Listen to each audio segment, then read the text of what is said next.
So, good evening, everyone. I warmly welcome you all to the third chapter of Decube Journey Discover, Decode, and Dominate, powered by ALIET Techpreneur Club. The ALIET Techpreneur Club is a platform that bridges technology and entrepreneurship. We believe in nurturing curiosity, encouraging innovation, and helping students transform from learners into leaders through workshops, hackathons, and events like DCube. The DCube gives each one of us the chance to explore new ideas, collaborate, and sharpen our entrepreneurial mindset. Now, let me tell you the idea of behind DCube: discover, decode, and dominate. Discover. Step into the world of emerging technologies like generative AI, cloud, and beyond. Decode. Break down the concepts, understanding the logic, and now see how it really works. Dominate. Apply what you have learned, solve real world problems, and learn with confidence. So we explored Gen AI plus cloud, diving into how AI thinks and how cloud infrastructure powers the modern world. It was an incredible day of curiosity, learning, and discussion. And we shifted gaze towards career guidance. We learned about the hiring process in companies, interview preparation, and career guidance strategies. That session gave us clarity on how to shape our professional journey. And today, in our third session, we all set to explore the exciting world of agentic AI. I now invite Mr. Sandeep to introduce our resource person.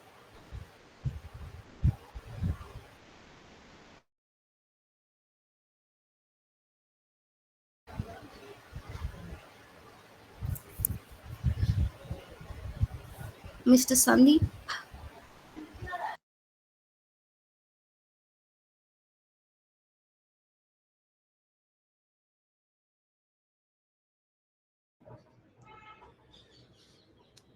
Um, okay, Maza, you can carry on with the introduction of a research person.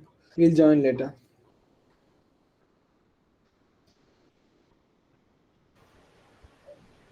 okay.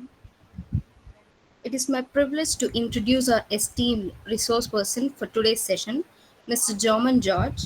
He is a marine engineer at Fleet Management with, with extensive experience navigating international waters and handling complex marine systems. Alongside his successful engineering career, he also an aspiring data scientist pursuing advanced studies through the prestigious Indian Institute of Technology, Madras. Mr. George is the founder of Cursor Touch, reflecting his entrepreneurial spirit and innovative mindset. His journey from marine engines to machine learning models is truly inspiring, showcasing how passion for learning and adaptability can open new horizons. With his expertise spanning marine engineering, application development, and machine learning, he brings a unique interdisciplinary perspective to our session today. Please join in welcoming Mr. Jeomon George. Thank you. Thank you for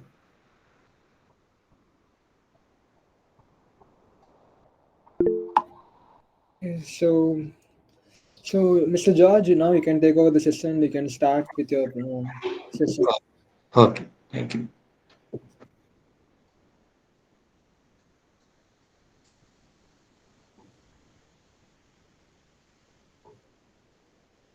Okay, first of all, hope my screen is visible to everyone. Yeah, it's clear. Okay, good. All right. So, as as mentioned, we are going to talk about have a small talk about AI, typically generative AI, MCP, and especially agents. So, like this what you currently like AI is a very vast domain. In that small set is actually we call it as the generative AI. There are other sections like deep learning, machine learning, all reinforcement learning, all these things are there, but generative AI is like a wrapper around this deep learning. So, and it solves many problems when that includes like people are trying to somehow to find patterns in when it comes to natural language. And in 2017, people started to see invented the transformer. Inside that, we have the attention mechanism, which enabled to make incredible or a good way to do next word prediction other than the olden methods compared to the RNN, the recurrent neural networks, or LSTM, those techniques which were used back in the 90s. So the why we call these, like these all are another kind of deep learning models. So why we call it as like LLMs? There are because it's because of the parameter size. Like they have big number of parameters, like billions to trillions. So that's the reason why we have this large. But we also have SLMs, which are called as small language models. They have like parameter ranges from about a million to a few billions normally. So that's called SLMs. These are the ones which you can run in your edge devices mostly. But these LLMs you cannot run unless you have a high-end PC or a laptop. So most of you will be using an API based service from the provider. So like in the beginning when we start these LLMs, there were like two models or three models in a month. But now you can see that models are like in a week you can see more than hardly maybe like I mean like more than five or at least like five models will be released in a week if you go to Hugging Face. Now the speciality of LLMs is like they are really good at classifying text, understanding the meaning of a text and do semantic uh, I mean like summarization, all those kind of stuff. It is really good at it. But there are some limitations for these LLMs. The main limitation is that they are limited to their, like they cannot go outside the box. That means they cannot do anything like they cannot book a flight ticket, or they cannot execute a code. These kind of things it cannot do it. But that's where the agent comes. But inside an agent, still it's an LLM. That's the brain of the agent to do that, to do things. So for example, ChatGPT is a wrapper around this LLM to do majority of the task which you see in ChatGPT. I mean, like to do debugging, which you do often, as well as to summarize to for learning purpose. For that, you use it.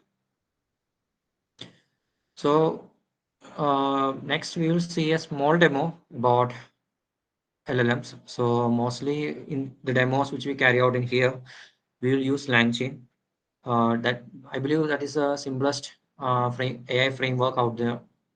Even though there are other frameworks like AutoGen or Crew AI, but LangChain is the a good starter one, which and also the first AI framework which I also learned uh, in this domain. So I'll start it. So this is so one thing I would like to say is that when you try to develop an AI system, let it be a simple chatbot or anything related to AI, I would always urge people to work it on a Jupyter notebook, because you can move these things, or I mean like drag these things. You can debug, run separate blocks of code, maybe separate prompts, and you can see the results much more easier than running a single Python file. So this is my style of writing the agentic systems when it comes to when I'm in the stage of like brainstorming or creating a prototype. At that time, I will usually use notebook. Okay, so I'll use LangChain. So LangChain has many models connected to it. So you can use any models you like from Gemini, ChatGPT, Grok, you name it. So LangChain core, just type um, of LangChain core. For specific libraries or specific uh, packages are there. Like for example, I would say pip install LangChain hyphen Gemini. This is one library. And if you want to install Grok, then LangChain hyphen Grok. That's all you have to do it. And similarly for Alama as well. So now I can Gemini. Mm,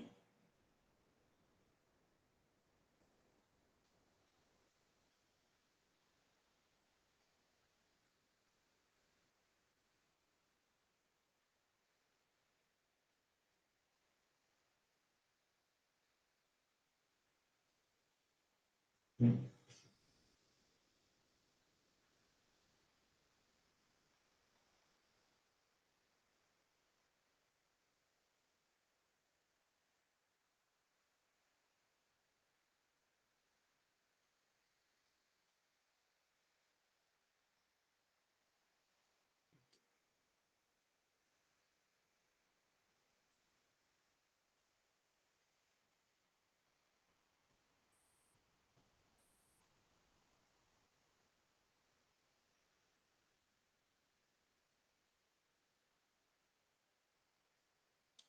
Sorry, just 1 minute. One thing I missed. LangChain Gemini. Library name is different. This is the library.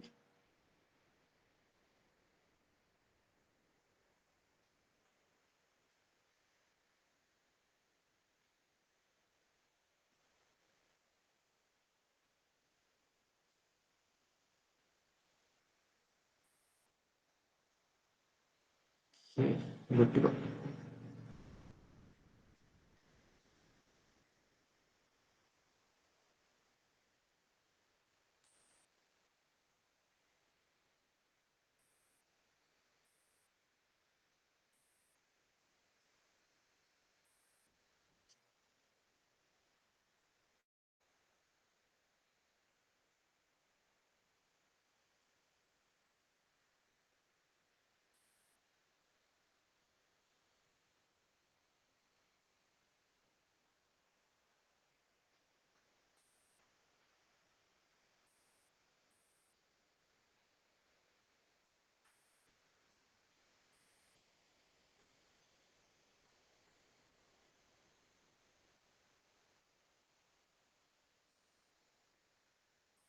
Okay, it is done.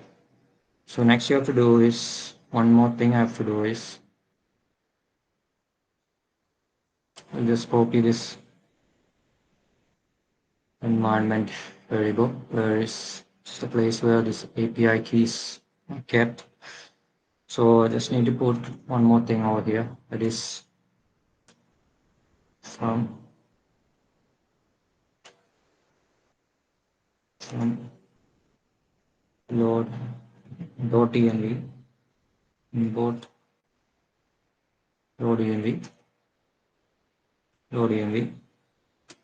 in that part, and then only LLM is equal to just give that chat Google generative AI. Then there's a model parameter. Just give a model. Most often people now currently the latest model is Gemini 2.5 Flash. Can use that. API key you don't have to give it for Google. It will automatically detect it and it will use it straightforward. And this is how you define. This is how you define a model using LangChain. You can use I have LangChain from Olama. No, I don't have from Olama. So if you have from Olama, that also is really easy to do. Just pip install LangChain Olama,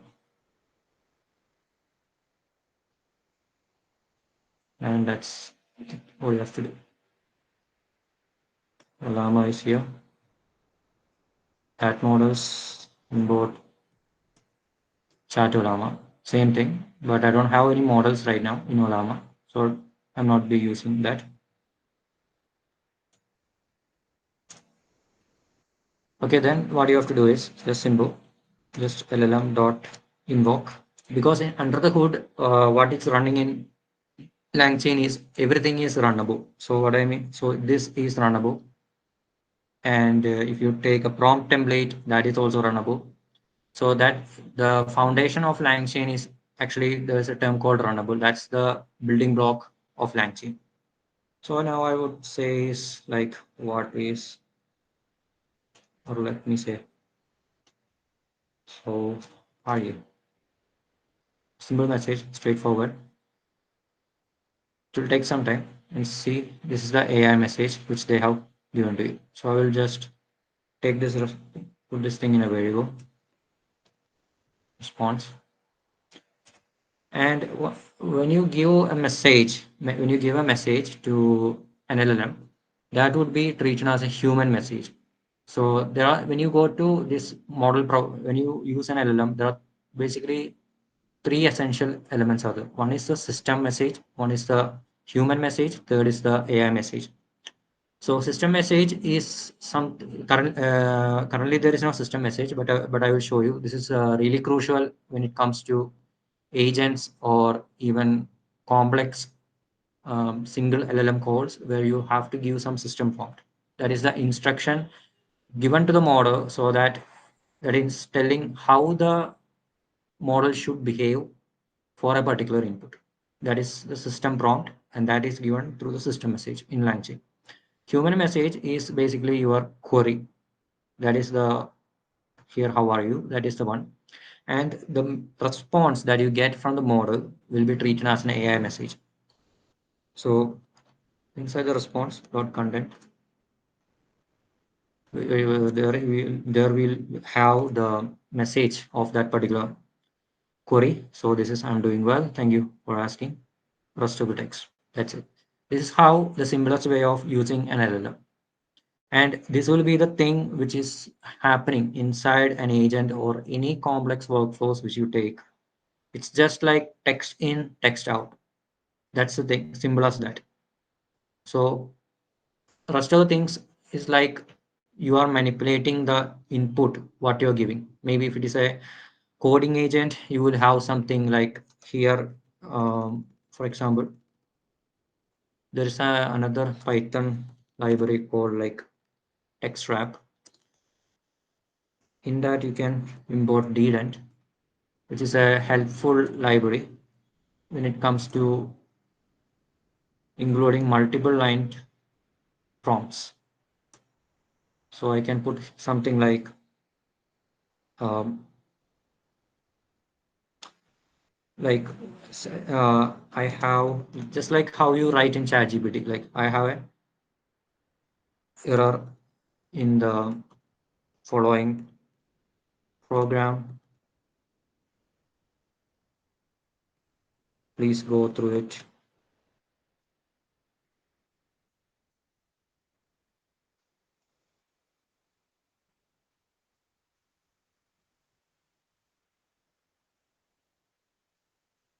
And tell me the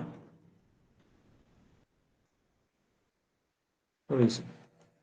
Now I can place a program here in this parentheses. Just put an F. This is a simple way to do it. But in LangChain, we have even more things, better ways called prompt template. So here I can put any code base, I can put it here. And for example, can put a simple code, for example, in code, triple code, you can put like def, um, let's say underscore, not underscore, 1 2 ABC. This is a wrong function name as per the Python syntax. So return hello world. So this is a thing which you can pass over here and it will give you the reason. So as you can see, maybe I will print this thing to so that in multiple lines. So see, this is the reason it is telling. So it is an invalid function name. As per the Python syntax, it is we given a wrong syntax for it. So should be an example. It is also Gemini has also given us an example for the right way to give this function name. So this is kind of a way you give this is one of a way you in which you give an input to an LLM. So it's like you have a particular template of a string. In through that to that you can inject whatever you want, and based on that you will get the result from the LLM. But here we are not doing any manipulation with the system prompt, but the same thing you can do in the system prompt as well. And next thing I would also show you here is that structured output, which is really important when it comes to, like, if you use ChatGPT, there is no structured response. It will give you a plain text that is fairly enough for there. But when you use AI applications, most of the time you need structured output, because from structured output you can extract the information. Then only it can be useful for the developers. So there are two ways which people commonly use it. One is through JSON. So I can specify like uh, give the corrected code, give the reason for the code, and the corrected code in JSON. If you want it in JSON, you have to explicitly mention that you need it in JSON, or else the second solution is give it as XML. From my experience, it's like XML are the one of the stable way of getting structured output than JSON, because these LLMs are like, don't know what is like what would be in the future, but currently for more reliability, XML, because majority of the LLMs are trained on internet data, so it knows majority about the structure of the web page. XML, these things it really good at than JSON.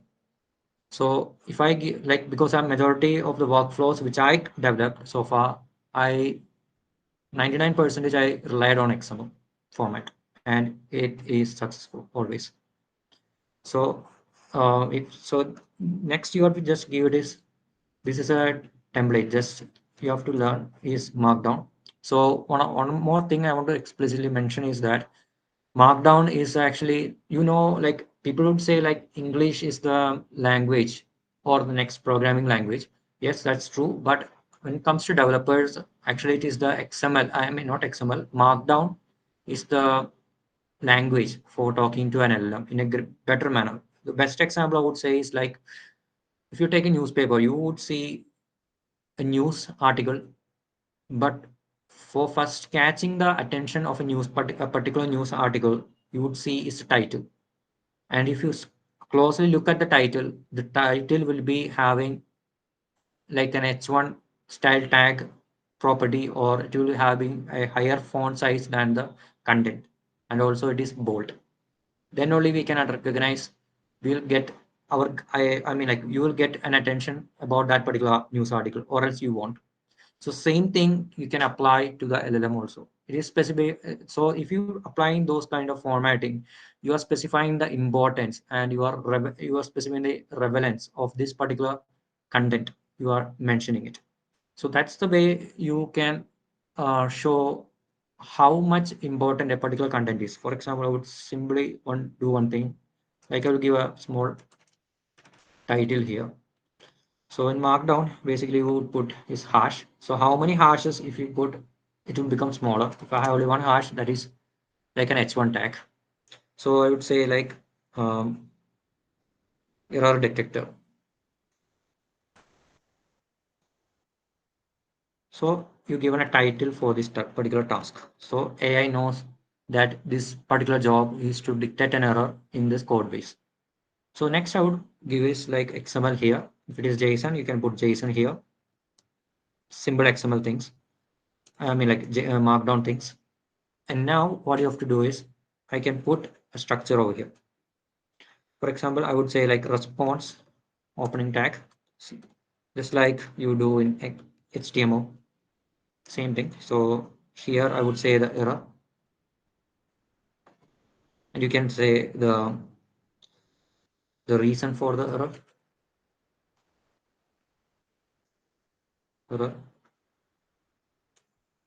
in the code base.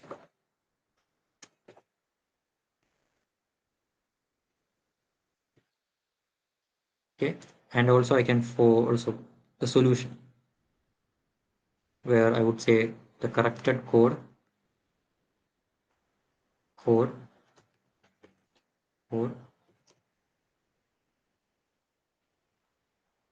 corrected code for the correct solution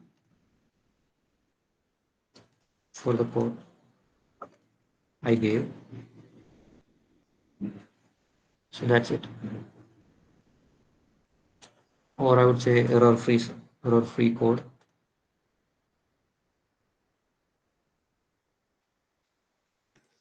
I gave. Okay, so this is all you have to do. And also maybe sometimes if you accidentally pressed enter. So this is, yeah, this is a one thing, but it didn't follow the structure properly. So that is something called hallucination.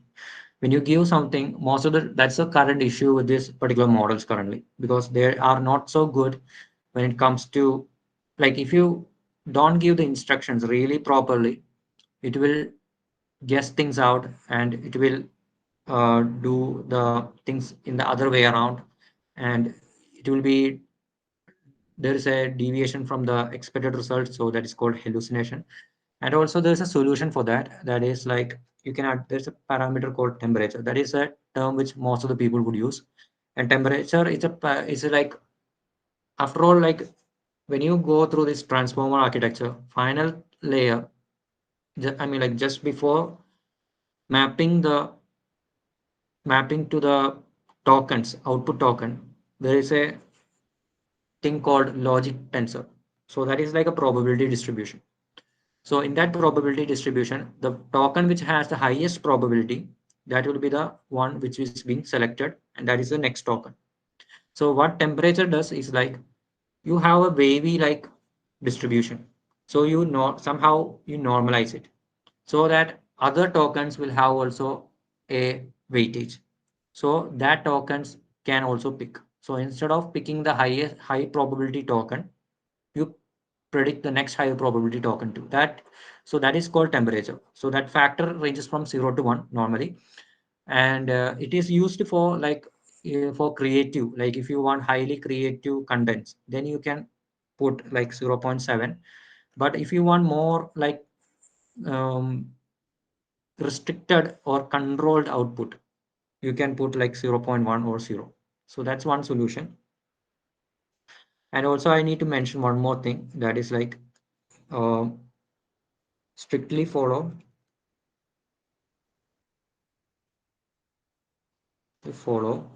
the above format, and anything else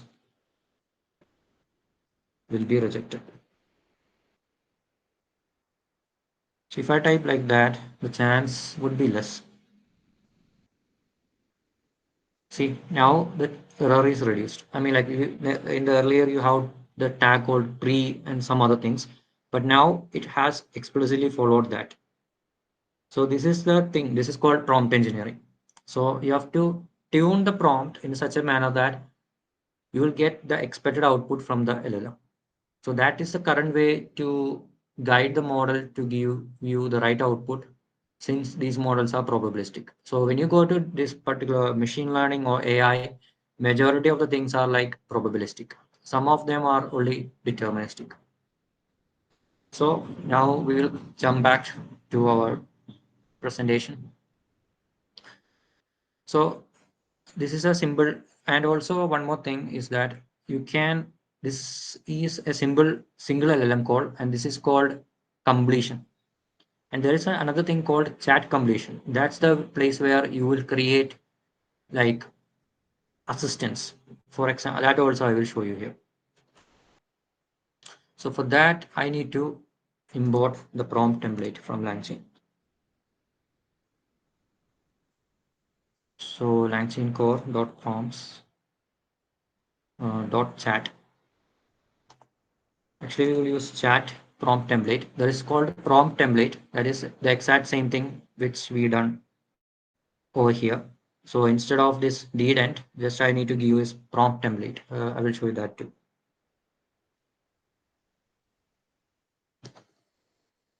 So what I have to give is just prompt template, and I can take this SF off from here, and then I need to do is like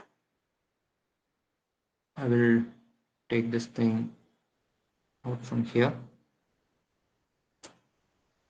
the prompt here, and I can put prompt over here, and then I can put dot from, just like from format. That's it. So here I need to put this code equal to code. So then you, okay, something went wrong here.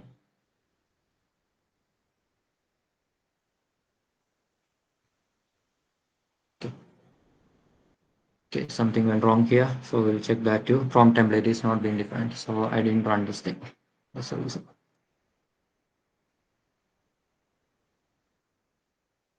But two were given. Okay, so there is separate parameter for that.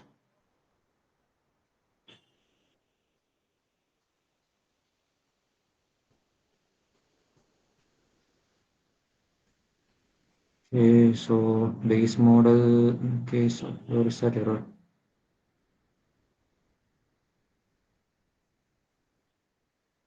LangChain core. Okay, check. Let me check. Okay, okay, I got it. From dot from template. That is the thing. This is a template, and now it's working. So same thing over here. So this thing is a template that I forgot to put. That's why that error happened. We can put in many other ways, but from template is a common way which people would use. So next I will show you the chat template, the chat prompt template. So this is often used in for AI assistants often. So I would put uh,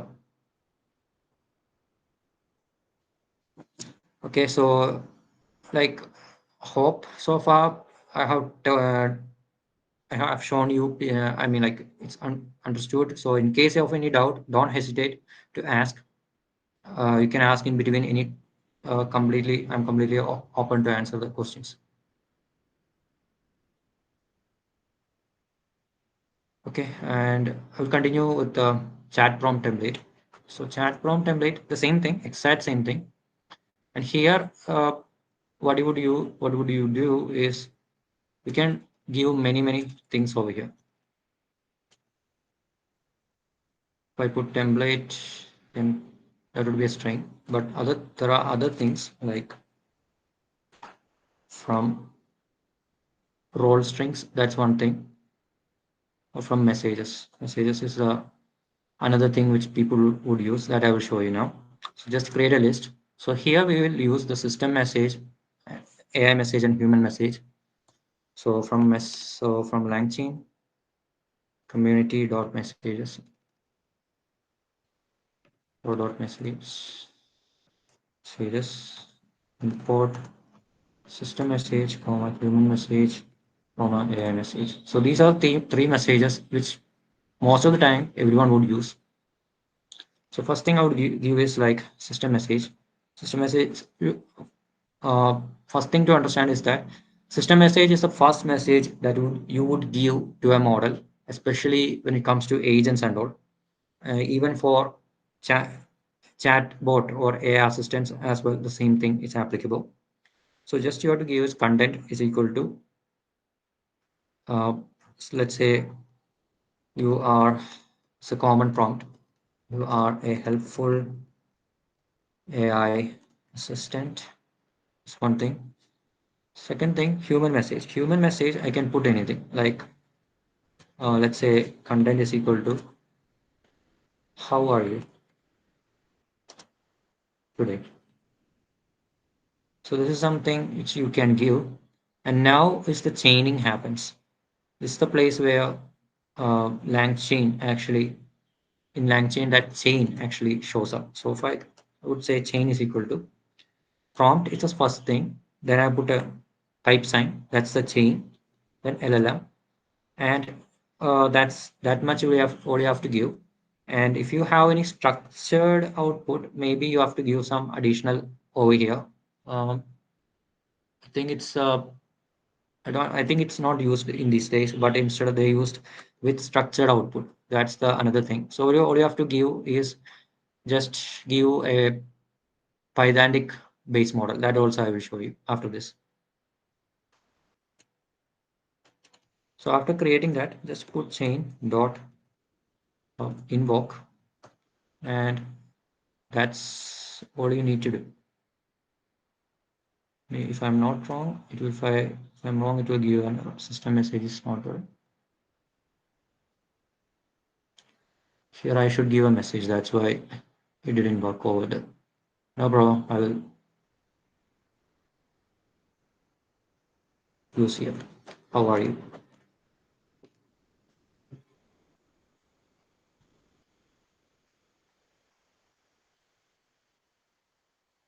Saved class string. Let's check what is expected map type input to be class string. So, oh, it should be in this manner. Okay, okay. Okay, that I will change it. So here they want in different manner. That is like put a parenthesis system over here, comma the message. That's it. Then you can run it. And what is it?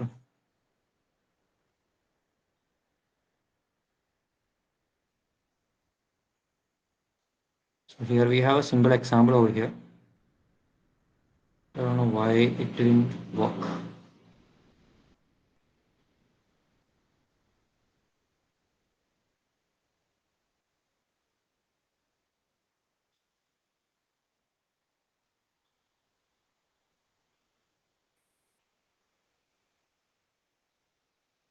There is something wrong with that. But you normally this thing it would work like sequence. Didn't do it. What did I wrong?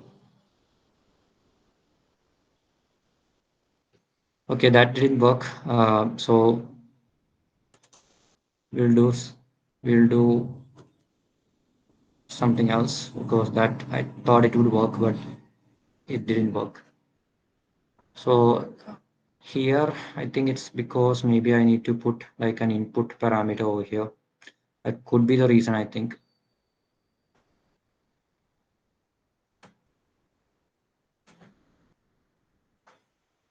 Here I need to put is human. Check one more time. The query.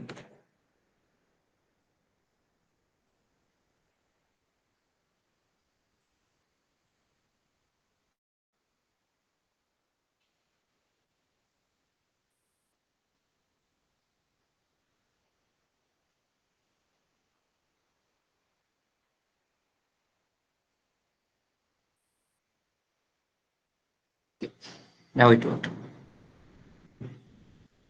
Now we got the response. I will print also this thing.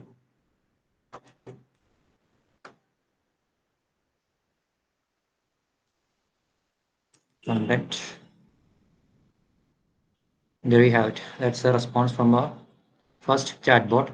Next thing what you have to do is just iteratively add this thing messages into your assistant. So that's how this chat gpt most of the AI assistants works. So this will grow eventually. So next message would be like, so I can add that thing over here. So all I have to do is like create a loop like while uh, I would say like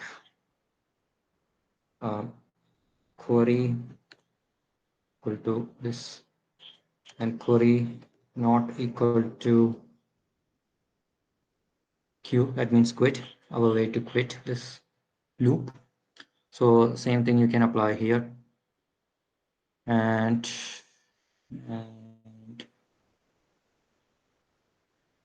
I need to put this chain in the top.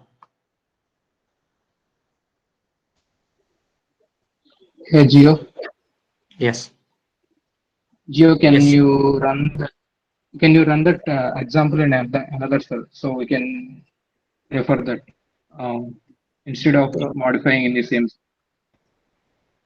Example in the sense, can you explain again? Like I didn't. Can you use another cell for the another example? Oh, okay, okay, okay. I will. Okay, I will do one thing. I will do one thing.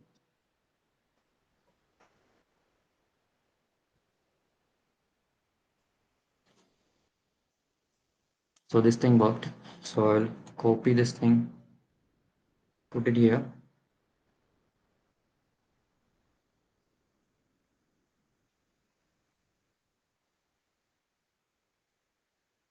This is another one that we'll keep it over there. So next is like we need to create a loop. So that's all you need to do. It's like query equal to, just put an empty string for now. Just put query here, and it's not equal to q, maybe slash q. And now you have to bring the same chain over here, and that's it. And also I need to bring this prompt over here too. And and what else? Okay, I will do one more thing. I will put a messages here. There's an empty list. And mm, okay, then I will put a system message here. System message is here. It is essential. Human message is the query. That thing I won't add it now. So messages will go over here. Messages will go over here. And then I can do is, what I can do is just take the response from the LLM, add that human message, and add the same thing over there. Just check. Response equal to chain dot invoke. The query is given. Add the human message, the AI message to it. Continue the, yeah, that's it. Now you have to do is just run it. Now to say run now. And then this not specified. I think it's because it's not running in a,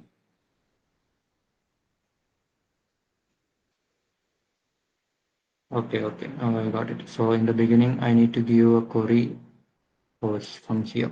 That's the thing. So I'll tell like again like maybe tell me a joke. So now why it failed? Content is not specified again. It's not equal to slash q. I did give that thing. It's not equal to q, so it should continue. Okay, got it. So human message content equal to query over there.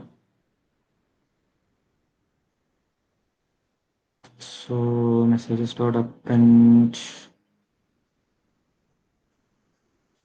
So that message gone here, and again you have to put this.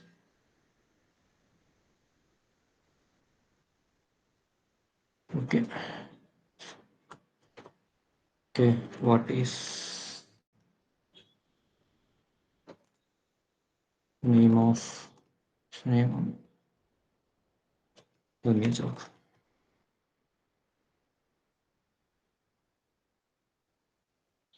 Okay, so that didn't. Oh, I forgot to print this thing over here. It's another mistake. We print slash q loop terminated. We need to show the response over here.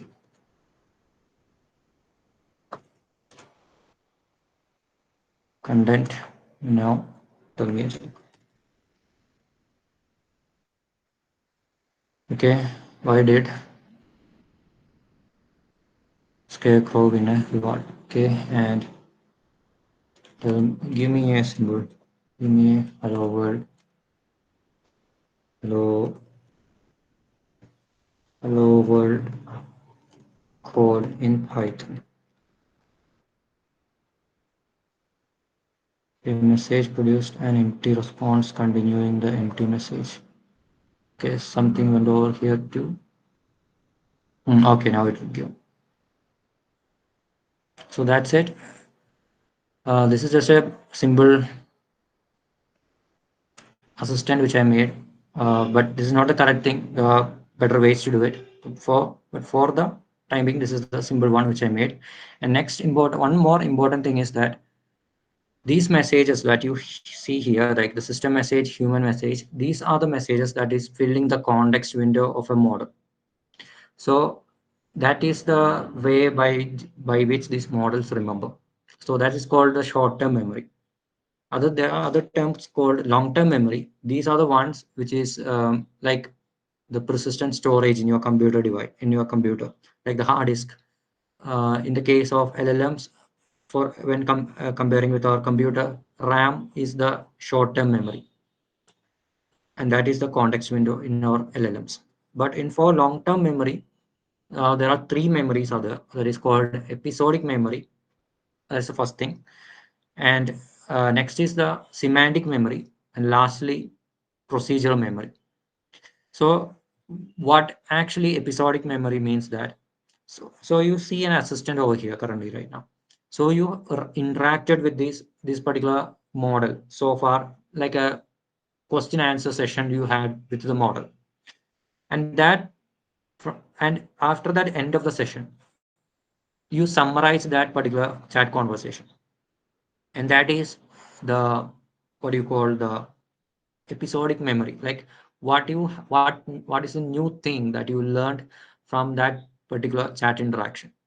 This is a really essential for agents, like that's how agents learn themselves. This is the way to improve themselves. Like what if the agent sees a similar kind of a thing next time, how should it approach the problem?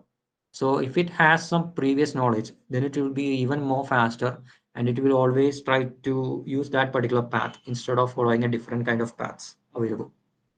So that is the what do you call the episodic memory. And secondly is the semantic memory. Semantic memory is about the facts, like the knowledge about the world. That's the place where this thing called RAG, retrieval augmented generation, comes.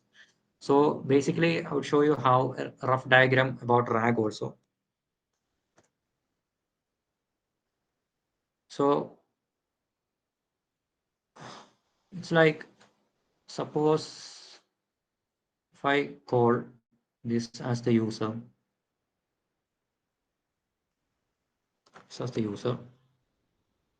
of the font, it's not 30, 30, okay. So this is the user, and now the thing is, we have a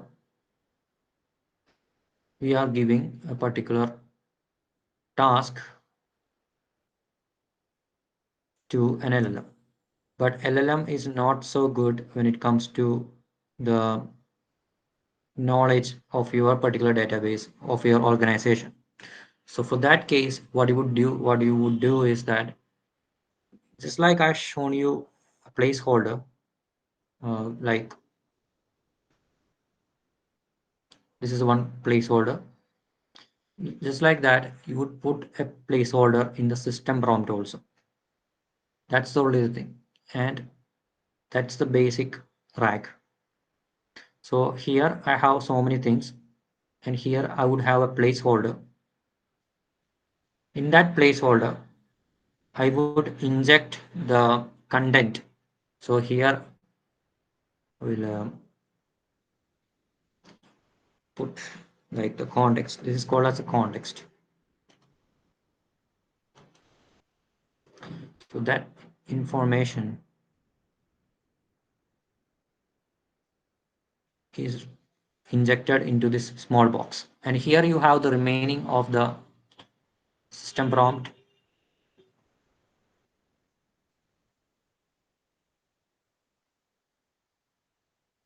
too many lines, too many lines, too many lines. So here we inject that particular context. So how that content is taken is another thing that also I will show you.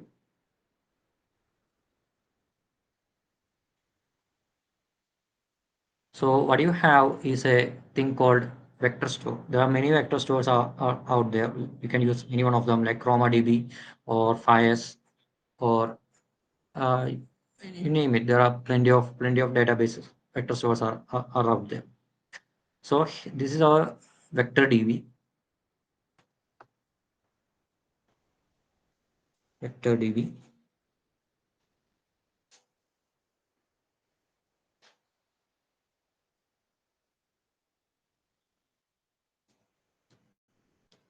So the vector store goes over here.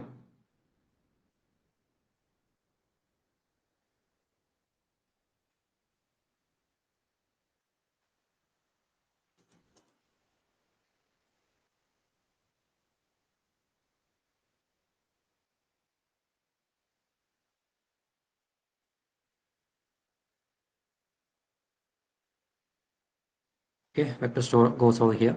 And the first thing what you would do is give a query to this vector store. And that's the first thing that you would do in addition in parallel. So what it do is that you give a query, and in that query you have that's a natural language query. So that particular query is treated as a vector, and you have added some TDFs for like related content for that particular query into that vector store, and that is all stored in the form of vectors in this particular database. That's why it's called a vector store. Now what you would do is that you take the cosine similarity. That's one of the way, but there are many other ways like taking Euclidean distance. That's another solution. But most of the time, we would do is take the cosine similarity. So what it takes is like you have two vectors. If you have two vectors, you can take the dot product of it. If you take the dot product, what you would get is the angle between these two vectors. And if the angle between two vectors are really large, that means they are far apart. That means that particular content is less relevant. But if it is too close, that means the angle between them is zero. That means the magnitude will be one.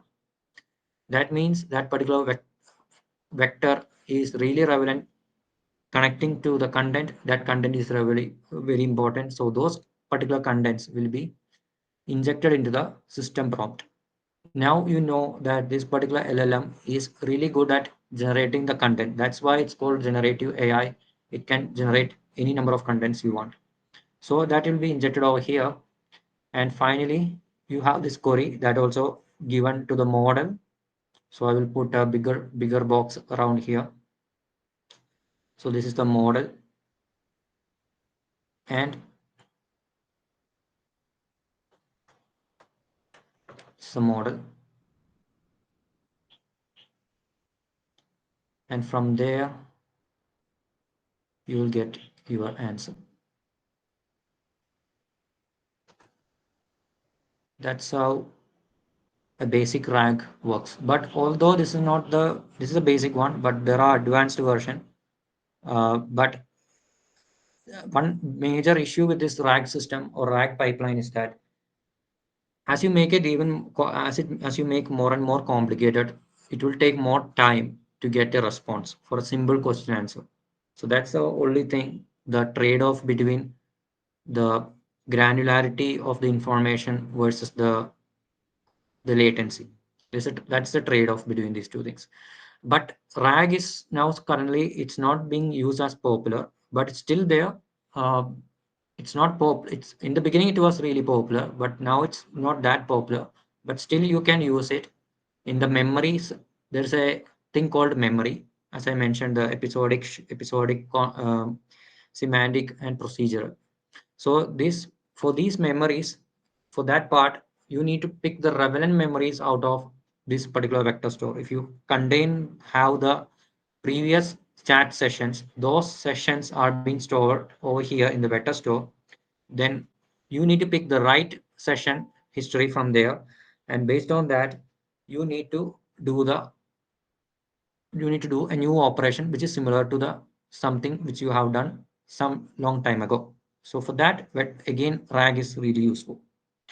But RAG is not used currently because of the main reason is that today's models have really large context window. So because of that really large context window, you can fit an entire document itself into the context window of a model. So you don't need a RAG, and that is the if because in the beginning time you don't have much context window, like maybe 128K, that is only that would be the context window of standard LLMs. So you cannot fit an entire document. So an alternative for that is a pipeline like this is used in those days in the beginning to counteract that problem. Still, we'll get some good result out of it, and that's why we use RAG. Okay, now I will tell you the last memory inside it, and then we'll go to the presentation. So the last memory is the procedural memory. Procedural memory is like that is like the procedures. Like if you give some task to an LLM, how that task to be executed. Mostly it's applicable for agents, which tool it should pick and which tool it should pick next after that, like that. So it will have a plan on that. That plan is really that, or I would say like it's like a procedure. That is actually happening when you go to the training part of an LLM. At that time, you would see this thing normally. So next thing I will show you is the MCP. Now, MCP is the a general solution that people would use to like people would use normally today because it's proposed by Anthropic, and it's like a best way to use tools, because currently without MCP you need to connect you need to configure every tools that you want to connect to an agent. So that is really hard. But because of this MCP, it is really easy to connect the tools from different developers. Think of like the Python ecosystem, the library, the PyPI ecosystem, where you can install any libraries you want at any time you want. Same thing is now created for the tools, not only for tools, the resource as well as for the prompts because of the MCP. And that's where the MCP comes. It, so it reduces the complexity when it comes to connecting the tools to a LLM. It's very much simplified. So that's why people call it as the USB-C port for this particular USB-C as this particular MCP. But there's another thing called as the A2A protocol that is created by Google, which is used to like to connect or communicate, a standard protocol to communicate between agents. But currently it's not getting much traction, but soon it will become, because it's all about adoption. Because in the beginning Anthropic also proposed the same thing, but it didn't get traction. But later, because of this hype, not only hype, there are good MCPs out there. Like the starting ones are the Blender MCP they created, the developers created, and because of that, slowly more MCPs came, and one of them is the WhatsApp MCP, and later I also created one MCP that is called the Windows MCP. And so I will show you an MCP server which I made, and briefly explain what it does. So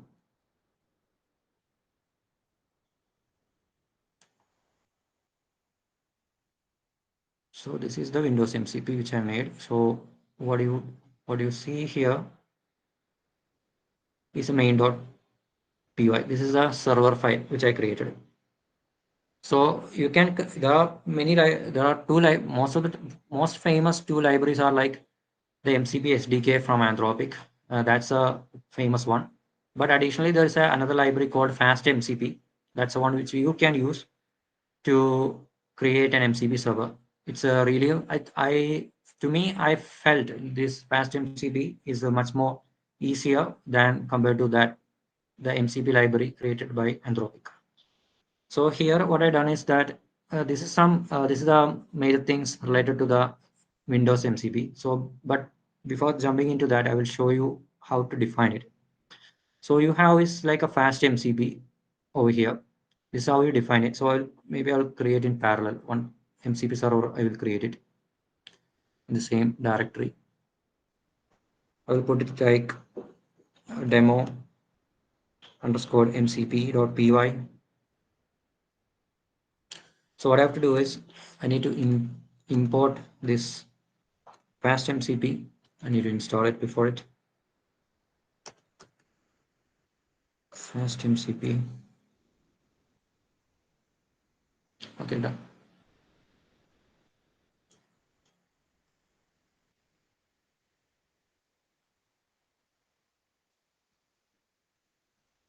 Now why I need to change the library. Okay, now it worked. Okay, now we have to do is just you need to do is create an MCP server. So I would say like server equal to fast MCP. Just give a name. I would put like maybe a calculator.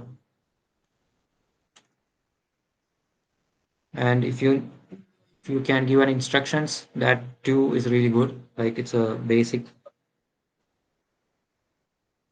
MCP server to calculate or calculator. What you have to do is that, and then you can start creating your MCP server. So you have to do is server dot tool. This is the decorator which you have to use and give it a name like add, and you can add a description also here. That is fine. And here you need to define the tool. So you need to see you the add underscore tool over here. It's a normal way to write tools. A plus B, that's it. If you want, since you given the description over here, it's not necessary to put a description over here, but still if you need it, you can put it over here. Still, you can explain the arguments like for that. But before that, I will put like add two numbers. That's the name of its tool description. And you can put the args also here, and you can mention the type also. A is the first number, B is the second number.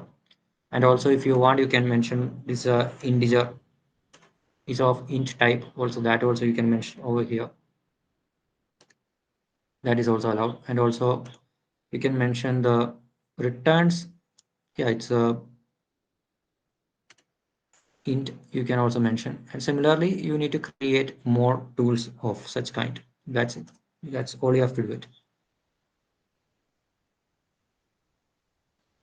So for now I create this addition subtraction. Then later what you have to do is that just do this if name equal to underscore name underscore is equal to main, then you can server dot run. By default, it will use the stdio method. There are three ways of running an MCP server. One is the standard input method, and second is the streamable HTTP. That is by which you can give a post request to the MCP server, and then you can get a streamable response from the MCP server. So that's the second method. Third is the SSC, that is the like the predecessor of the streamable HTTP, where you use like it's just like giving a streaming response. That's the first thing, but it's not being used much popularly currently right now. And also, lastly, one more method is the WebSockets. You can use WebSockets to connect to an MCP server, and based on that, you can communicate with the MCP server as well. Tools are the one of the most common ways.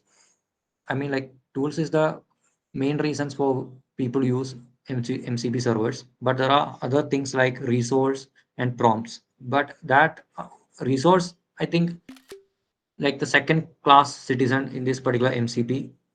Tools are the first class citizens, and lastly, prompts. Prompts I never used in that capability. I never used in the MCP server. And now MCP cloud, I mean, like this MCP have additional functionalities, like there is called a electation. if I'm not wrong, it's pronounced like MCP electrician. That's better thing is I will go to the power desktop. I know this MCP. So there is a thing called, yes, I will, specifications, utilities. Yes, this is the thing. Roots and samplings. Roots is nothing like nothing big. It's just like you are giving a file directory for the MCP server to access. So it will look inside that particular directory that you given. That's the only thing that is given from the client side, not from the server side, from the client side. Sampling is like, it is like giving the access to the LLM for your MCP server. So that's the basic thing. So by that, like, if you give a particular request to an MCP server, it will, if it needs an LLM call, it will respond back to you and use the LLM and go back to the MCP server, do the operation and give the answer to you. That's called sampling. This is a new one which Anthropic has released, that is called elliptation.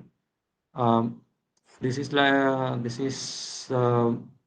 like, it is used for getting the structured. Uh, I mean, like, let me just read. I just forgot it. User dictation allows the servers to implement interactive workflows for enabling user input requests. Okay, this is for inputting some data into the MCP server when the MCP server asks for it. So for that, you can use the elliptation. So these are the major things, but prompts, resources, tools, these are the three things which are common in an MCP server. So that is the about the MCP server. And you can create your own MCP client, and it's not so difficult. You can still develop it. But the reason for MCP is to reduce the complexity when you are using multiple tools. And but MCP is not the right solution. There are some problems with the MCP servers as well. One of the major concern is the security. Security is the major concern. Like for example, I would say like tool poisoning is another thing. So you defined a tool, you given the tool description, like you have given this description, but the code which is running inside this particular tool would be some malicious code that would be doing something else. I mean, like completely opposite to the what is written in the description. But the LLM don't know that this tool is malicious. So that is a um, problem with an MCP. That's a problem with the current MCP servers.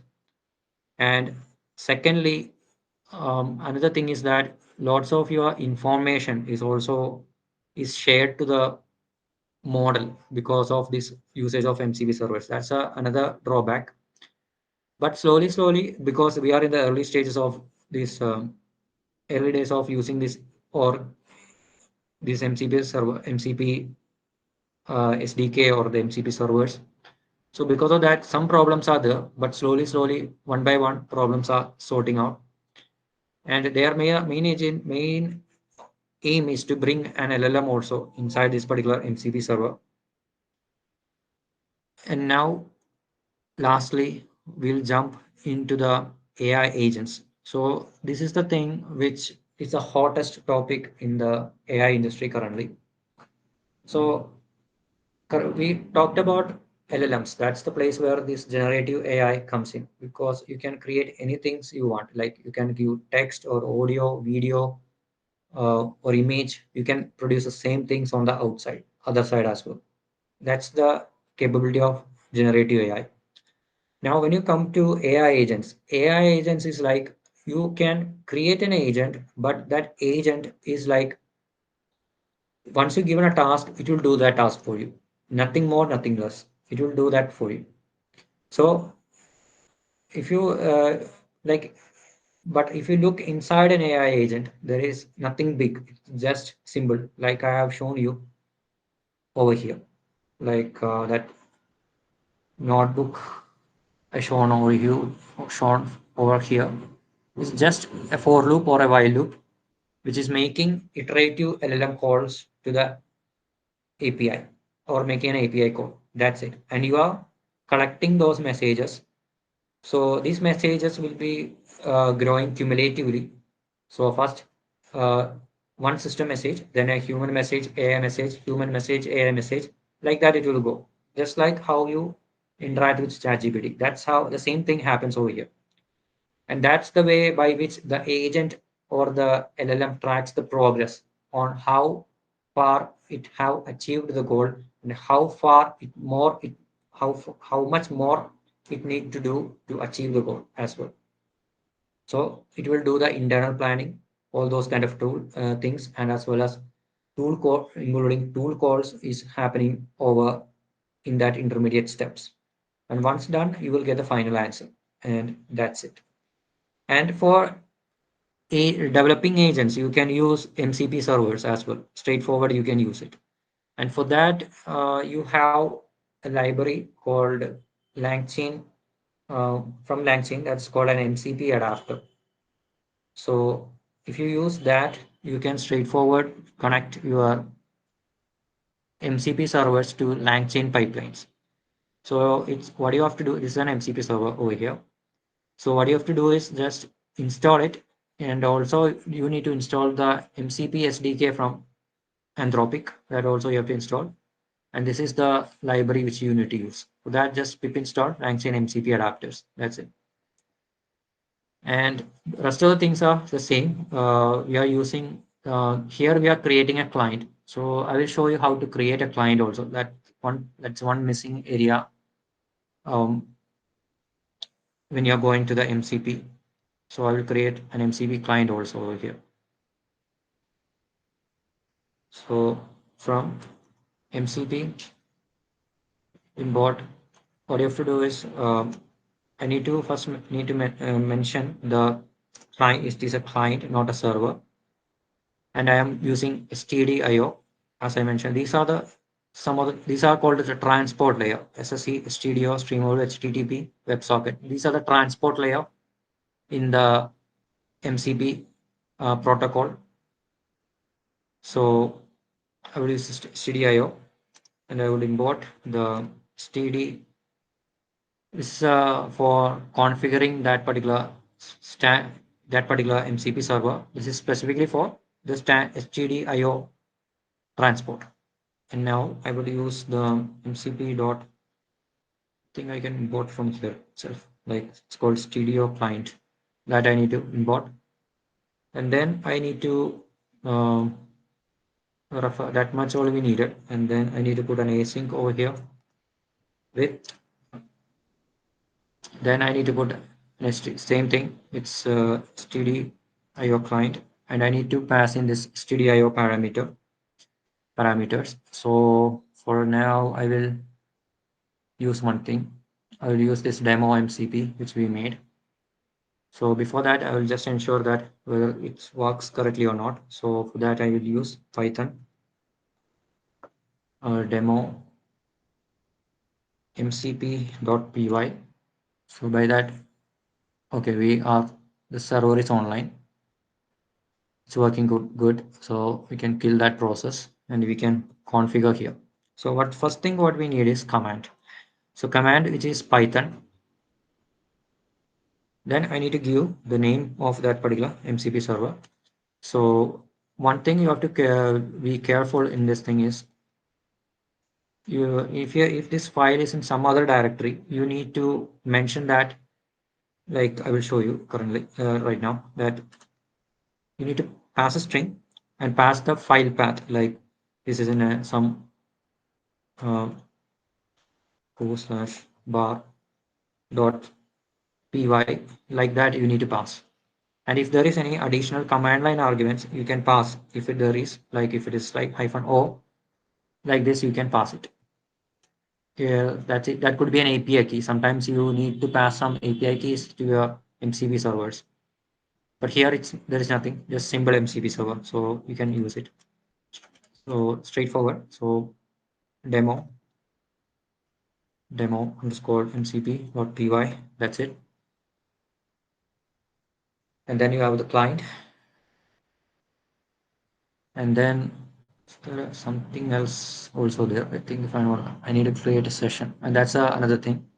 Once you connect it to an MCP server, the thing is like I will show you that particular. There's a good diagram also.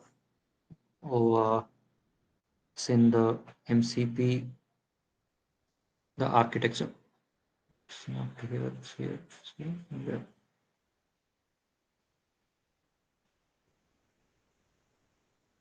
Concepts. Okay, I will check in the Google. MCP transport mechanism.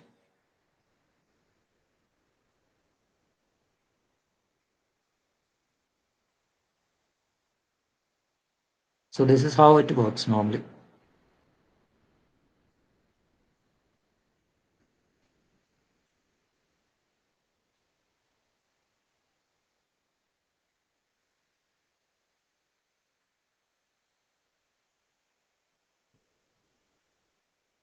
So this is how it works. So first thing is that you need to give a it's like a under the hood, it's just a JSON RPC messages passed over back and forth. That's the thing. It's just a protocol. It's used in many areas. It's being used.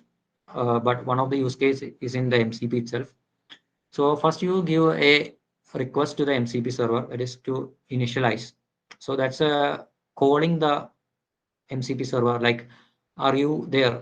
That kind of a call. It's going there. And if the server accepts that call, the server responds back with the initialized result that contains the capabilities of this particular MCP server. By that, what I mean is that what all are the I mean, like, it's not like what all tools we have, but is this MCP server is having any tools, or is this MCP server is having any prompts, or anything like that is being shown over here. I will show you a simple one which I made. So currently I connect. This is the session area. So here I connected my Windows MCP which I made. So here I can show this is the initialized results. So I can show you that here.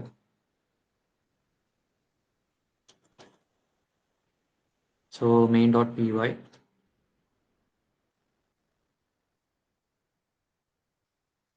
So this is the response. Actually, it is a initialized result Pydantic base model. So the one thing is the protocol version which I am using. Then the capabilities, whether this thing is having prompt capability, that is one thing. The resource capability. These two I don't have it, but I have tool capability. So it has mentioned as like list changed is equal to true. That means that if any of the tools in the MCP server changes, it will give a notification from the MCP server to the client that I mean like, hey, there is a tool is changed in the MCP server. So check the tools again and then only make a tool call if you need it. And additionally, more information about the MCP server, name of the MCP server, the version, the instructions, that is that instruction equal to one string, which I given over there.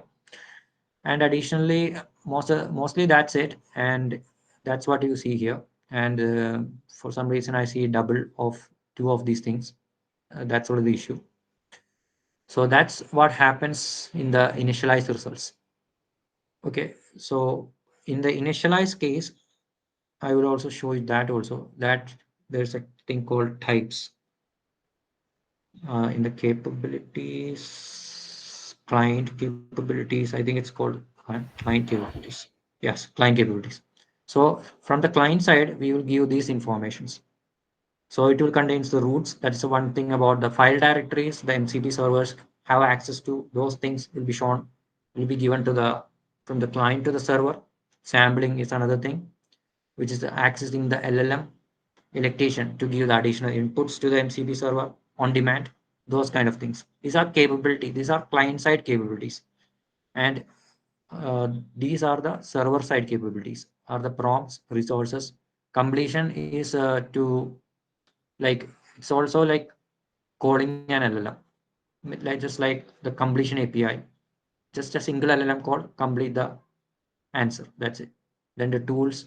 experimental, it's not, I don't know exactly, but these are the capabilities on the server side and the client side, and this is the thing that is being passed on to the MCP server on the first call in the initialize API call.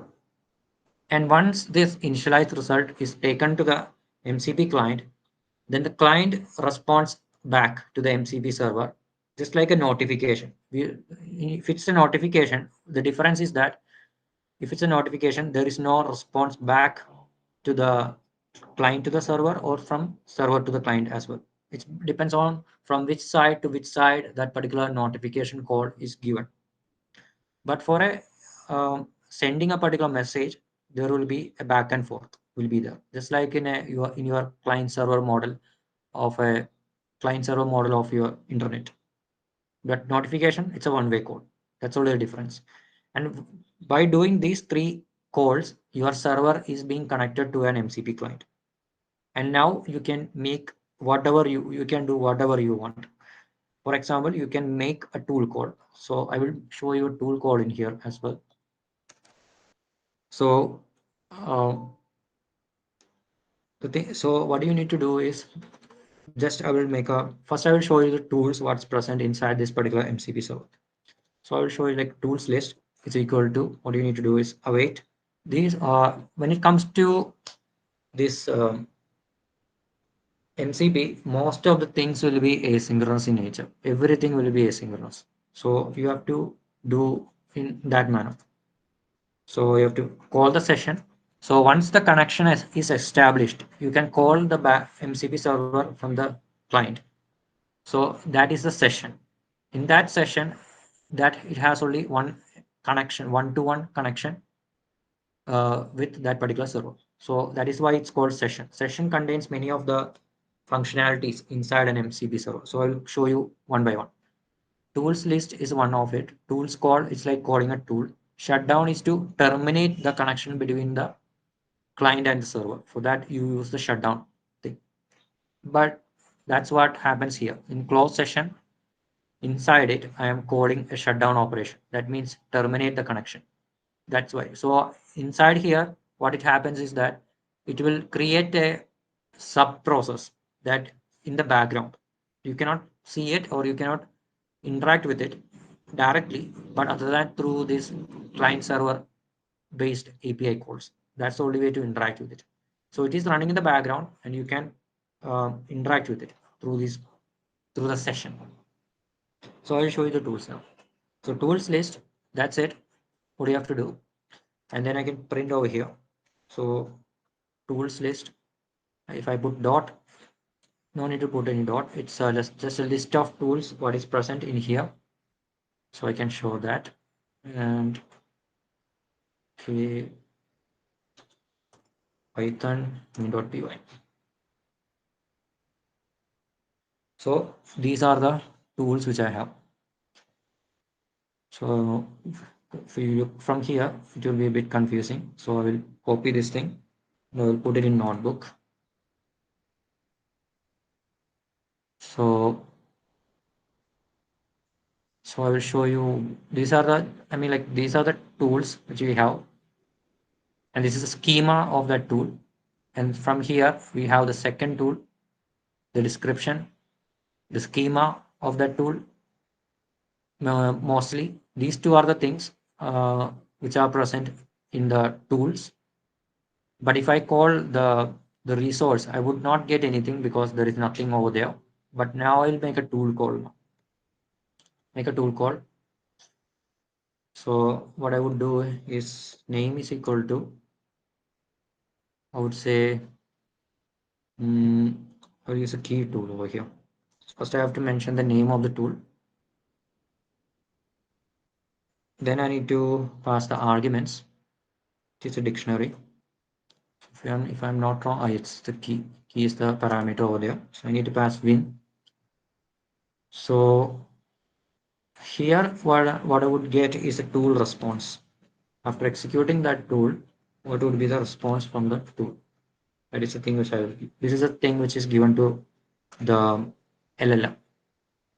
So what I would do is run it. The start menu is opened. So this is the message from the tool call, the response.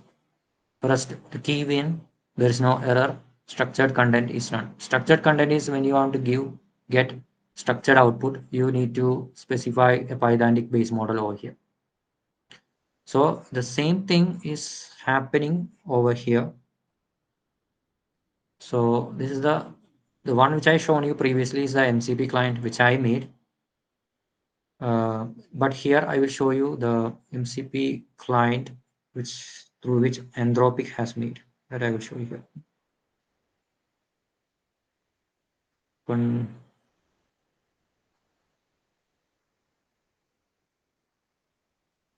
okay, that's it.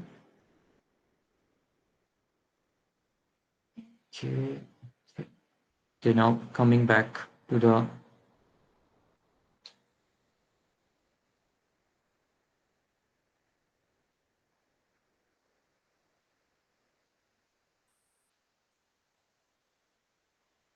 okay.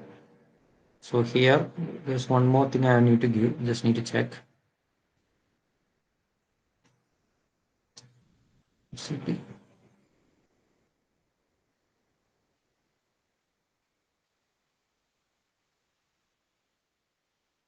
And also you can access the many of the MCP servers in this particular repository also. Many of them they have in the collection. And also you can go to MCP stores where you can see majority of the MCP tools available out there. And where is that?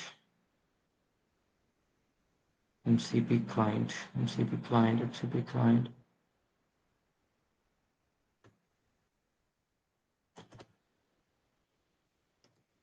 Writing MCP client, yes. So this is the configuration. This thing is not needed. And then the client session, I forgot that. That's the thing which I missed. So from mcp.client.find import client session. It's called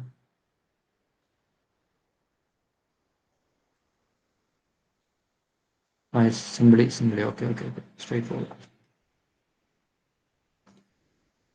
Client session.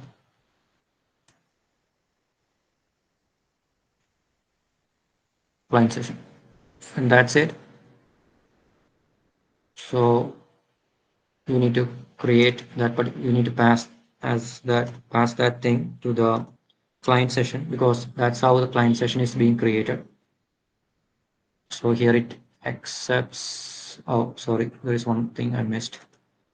For stdio, it accepts this read and I think it's read and write. Not wrong. It's streamable. Receive and send. Yes, receive and send. Receive comma send. The same thing you need to pass exactly over here too. That's only the difference. And once that is done, you are good to go. Then you can access the MCP server. So I will do the same thing over here. So one thing in the session you have to initialize. Then only you can continue. Without initialization, you cannot access anything inside an MCP server. That's how the session begins normally. So next you have to do is just session dot. You can do tool call or list tools here. The same thing what you seen over there is applicable here too. So put like tools list, tools underscore list is equal to, I need to put an await here. And then I can print it here. Now the specialty is that this is called context manager. So once you are inside a context manager, if I jump out of it, it will automatically close the sessions in the background. So it will automatically close the session. By that, what I mean is that it will shut down the connection between the client and server. It will automatically carried out. And so here it's like memory is being allocated because for the here since we are using stdio, it is using memory allocation. Streamable memory is being used. So those memories is being deallocated to the operating system. uh, I mean, like deallocated back to where it were previously. So we don't have to mind anything, just these two context managers. But in the one which I made, I resolved or removed these context managers, two of them, keep it as simple as possible. That's why I made my own MCP client. So here another error happened.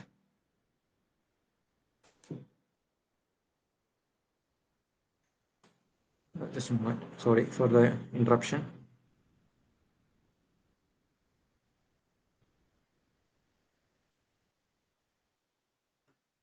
So that's the thing, and there is some kind of some sort of an error occurred. I will just debug this thing and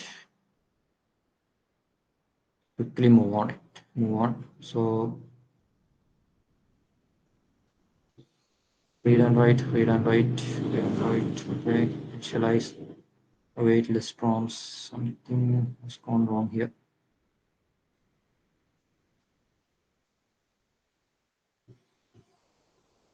Let me think it could be unsupported operation. Okay, file. I think I have to run this thing in a file itself. Thought it would run in the notebook, but it didn't. Okay, we'll put client.py, paste it over here. And also I need to put this thing as async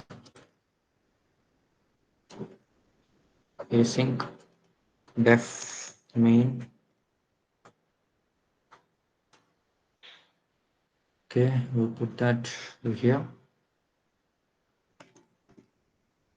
Also, I need to import one library called async.io. That's also need to import.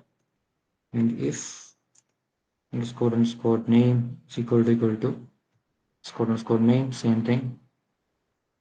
And I run python client.py. Now it will work. And there you have it. This is how I just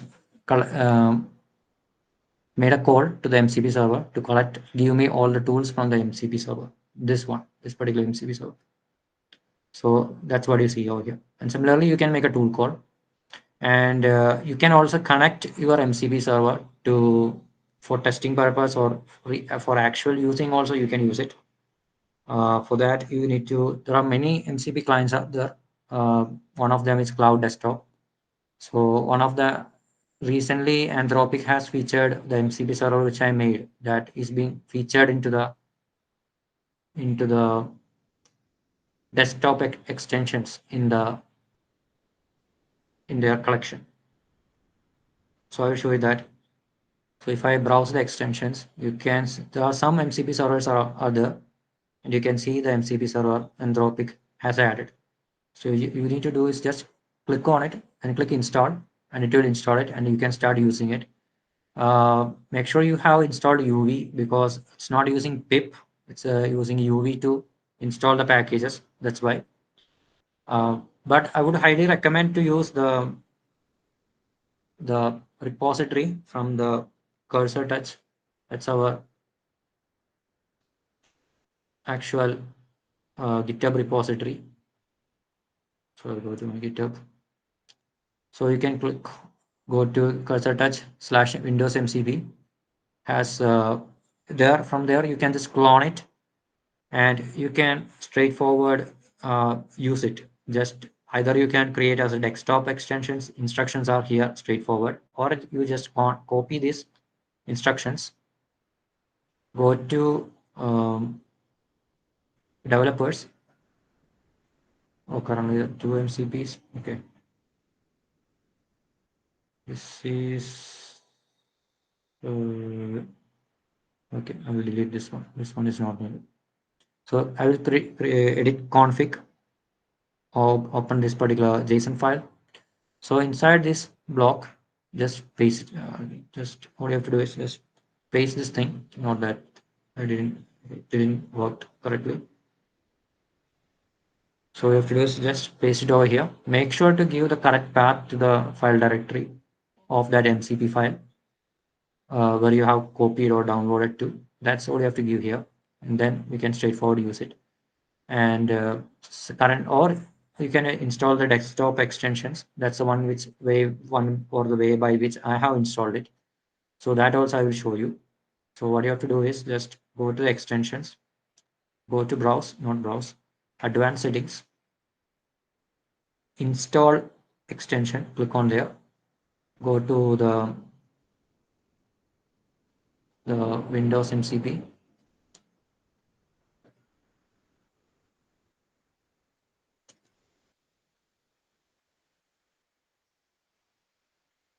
Too many files. Okay, go here. This file is created. There is one command is there in the readme file.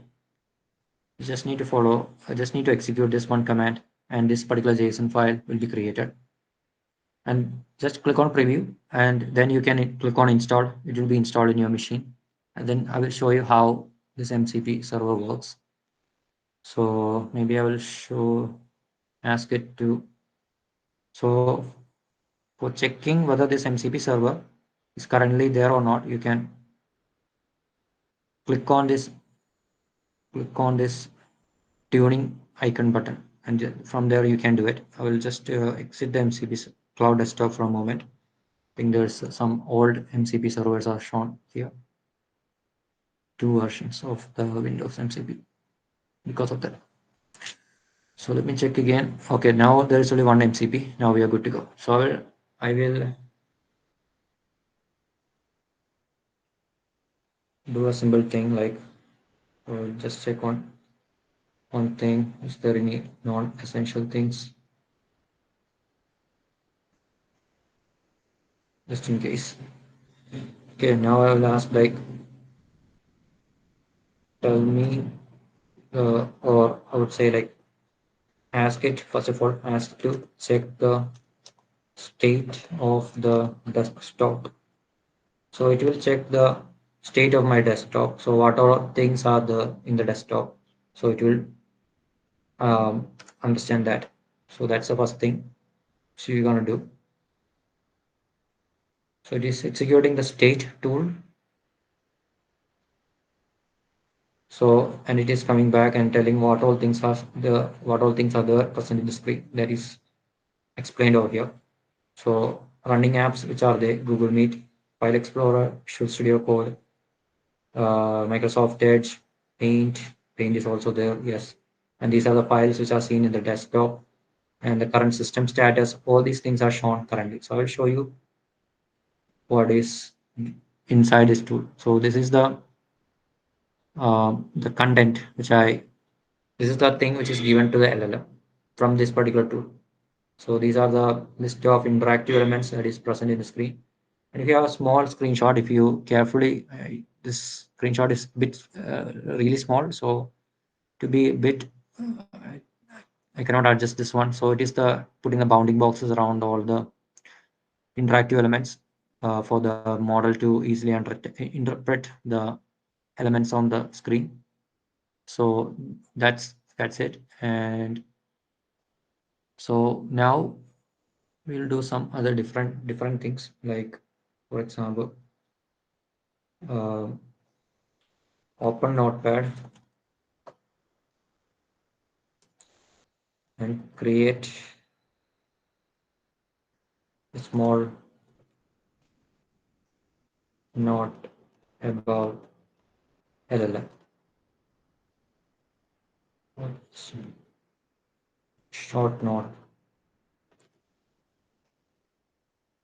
about LLM. So now it will open the notepad. It will immediately open it. Okay, I will delete this thing just in case. Thing, it is working. Okay.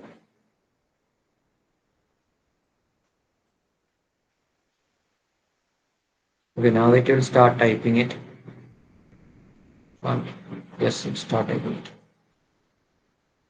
So this is what Windows MCP does. It will open the application. It will click on things, and it will do just like how you do or how you operate the computer. Same thing will be carried out in here too.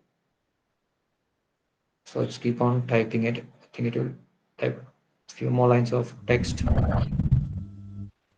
Hey, Gio, Yes, can you make it to compose a mail? compose and mail. Yeah. Sure. But I will try, since this is a free version of Cloud Desktop, I don't know. There is a restriction on the context window. But I mean, like, do you want to create a mail in the notepad or No, no, just send a mail to yourself or anyone. A simple okay? mail. Okay, just wait. It will complete this thing. After that, only I can interact, or it will be a terrible mess.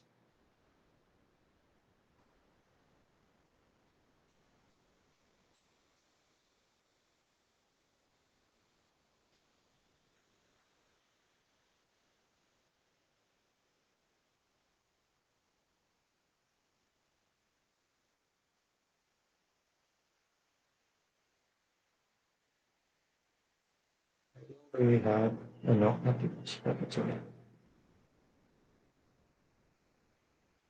Okay, it has done that thing. Okay, for that I will use a different one. That is Windows use. I will use it. So that is an agent which I made, which on top of this particular MCP server. Currently, we are also operating it in the early days. So sometimes there will be some faults can happen. Still, we will try.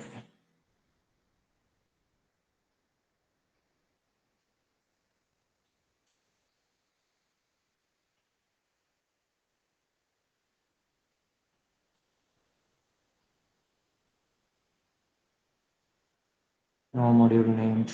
No.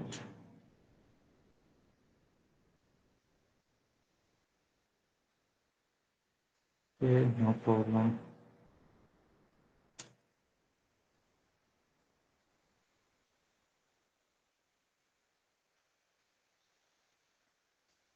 Okay, currently the vision is turned on. Need to turn on the vision as well.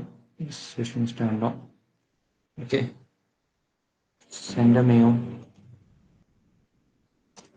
to uh, sambu sambu@gmail.com with subject I and content symbol message um, from Windows user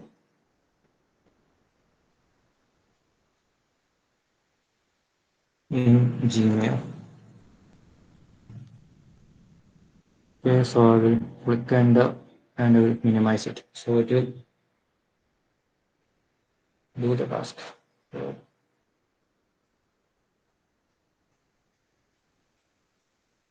so it opened Gmail, I mean Chrome. So you can specify the default browser also. There is something going over there.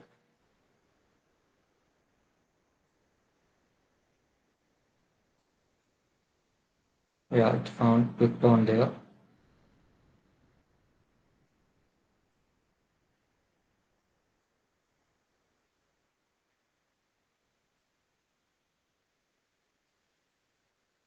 From those email.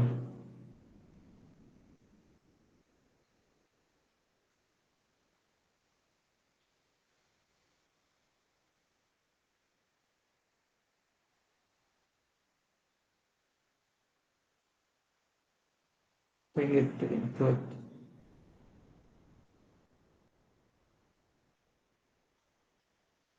There it failed. Recipient it. Perfect.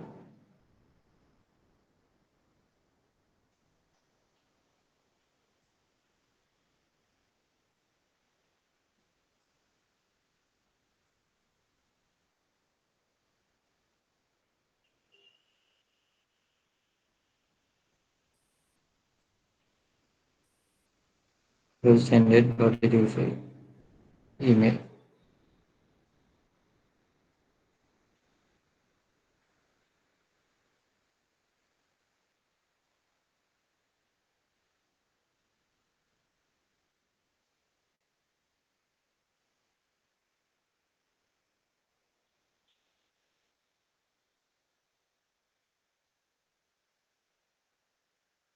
I don't know why it is typing content over there.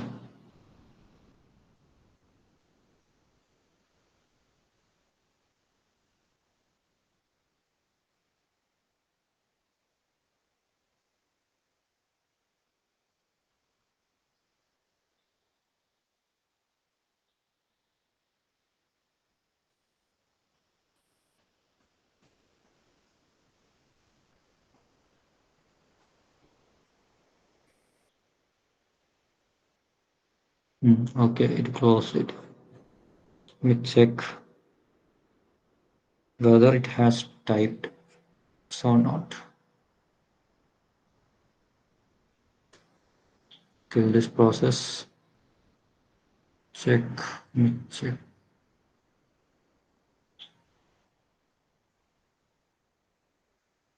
Um, agent type gmail.com.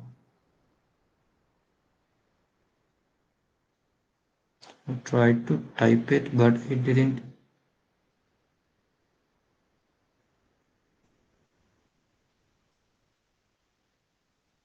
Link. You can't compose. Type. Type. Okay.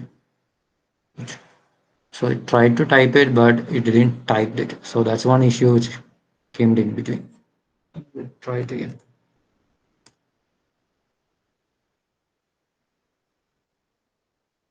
Could be that reason. Maybe I need to do some systems over there. Send email to sambo email.com from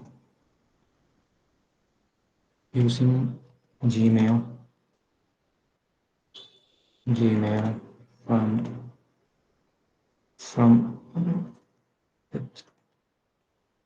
hello world ended and I as message.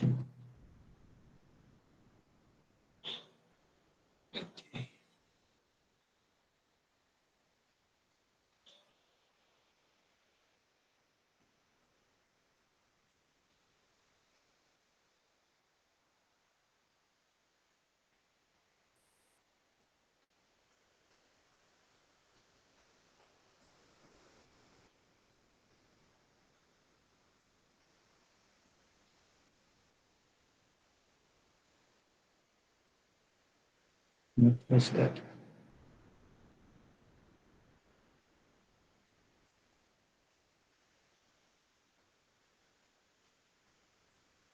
Hmm.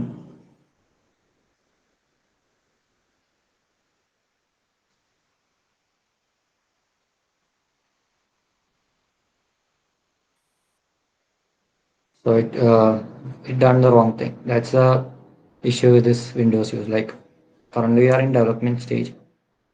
It is doing the wrong thing here. Okay, that was nice, Geo. It was very well, and doing that much is very helpful. And thanks for showing this. And did you use the any vision capabilities like capturing the Yes, screenshots yes, or yes, MSS? yes. Currently it is operating with Vision.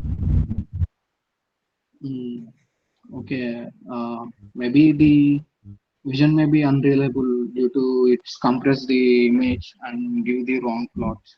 I think.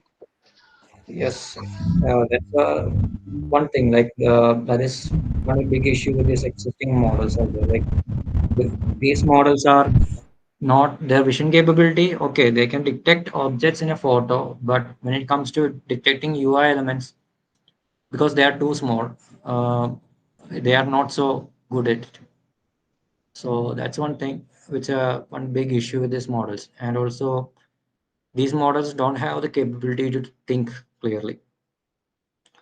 So maybe I will do one thing is that same thing maybe I can try with Cloud also. Since the context window of Cloud is really small, I can do one thing over here. If I open this thing, the Gmail, then it will be really much more easier. The step Cloud have to follow is much more less. So that thing I can show here.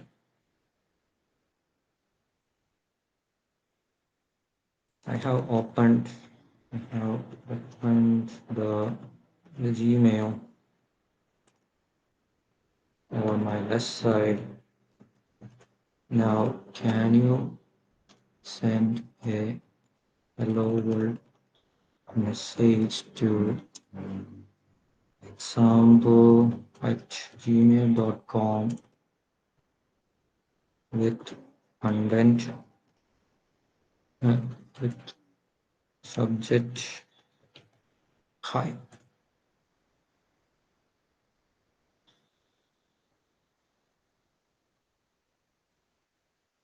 So it will first check the state of this time it will work.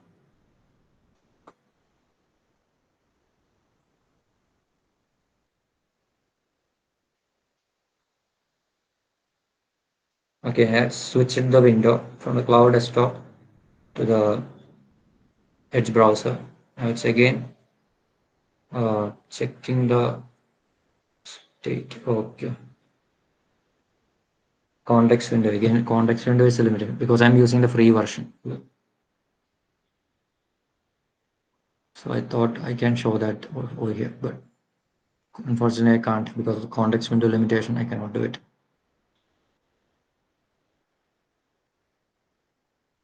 So, but still more work is to be done because sometimes there is some misalignment property issues there. That's another, like these three are the main reasons. One is the reasoning capability of these LLMs are, well, like it cannot plan things properly, what is to be done clearly. So we have to give some explicit planning is to be done. That is by which these models drive to move forward. And also the like I mentioned, like um, the vision capability that also currently it's not there yet.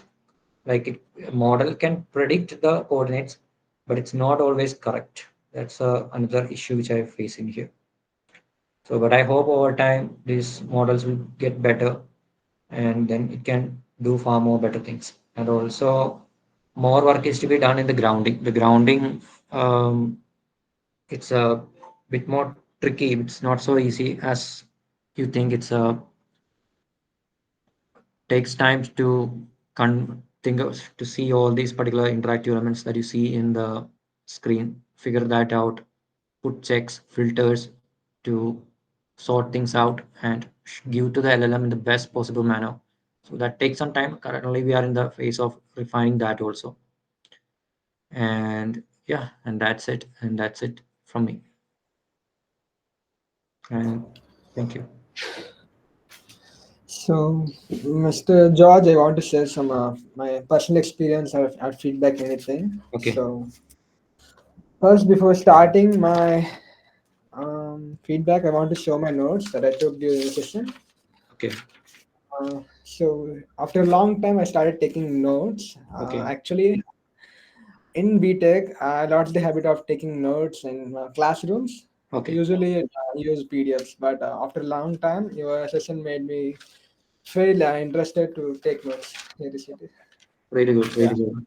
Very good. So here is my take on your session. So personally, I never tried these things before, like AI agents, LLMs, and MPC. Though I had them many times, I never got a clear idea except its functionalities and features. But after this session, I got clear idea about fundamental terminologies which are used in this domain and how these AI systems are designed. Now I'm feeling confident enough to learn and decode AI agents by myself for any project that I'm interested in. And on a special note, your application, Windows MCP, almost felt like Iron Man version of Jarvis. Not there yet. Not there yet, but that's what everyone is trying to achieve. Yeah, but like before this session, I never tried this type of application personally in real time. I always watched in any Hollywood movies, but never Okay.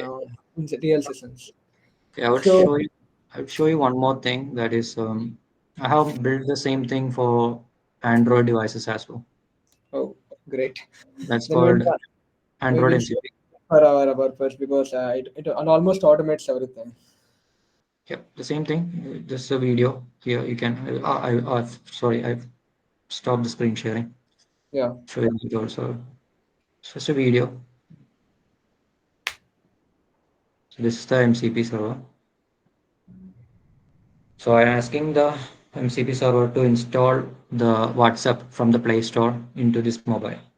This is just a Android Studio mobile that you see here. For that, first you have to install the Android Studio in your device, then install a simulator, and then it will start do the things that you want to do. Yeah, like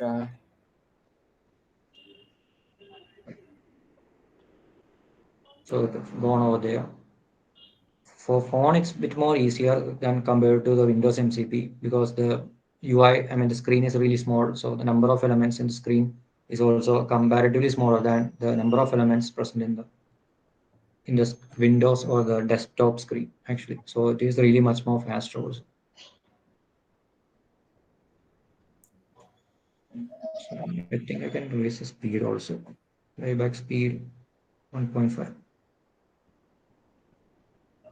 actually till now we got used to Google as voice assistant and Siri, but this next level, Yep. like,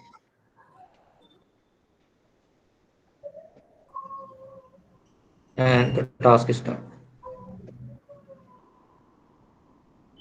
Perfect. Percentage done. That's it. you know, like you were So saying, the idea of this has sparked many ideas for me, like to start some projects. okay. So just give me just 1 second. I will be back. Just 10 second. Have some. Yeah, no problem, no problem. So, hello guys. In the meantime, please be prepared with your questions. Please interact with the first person.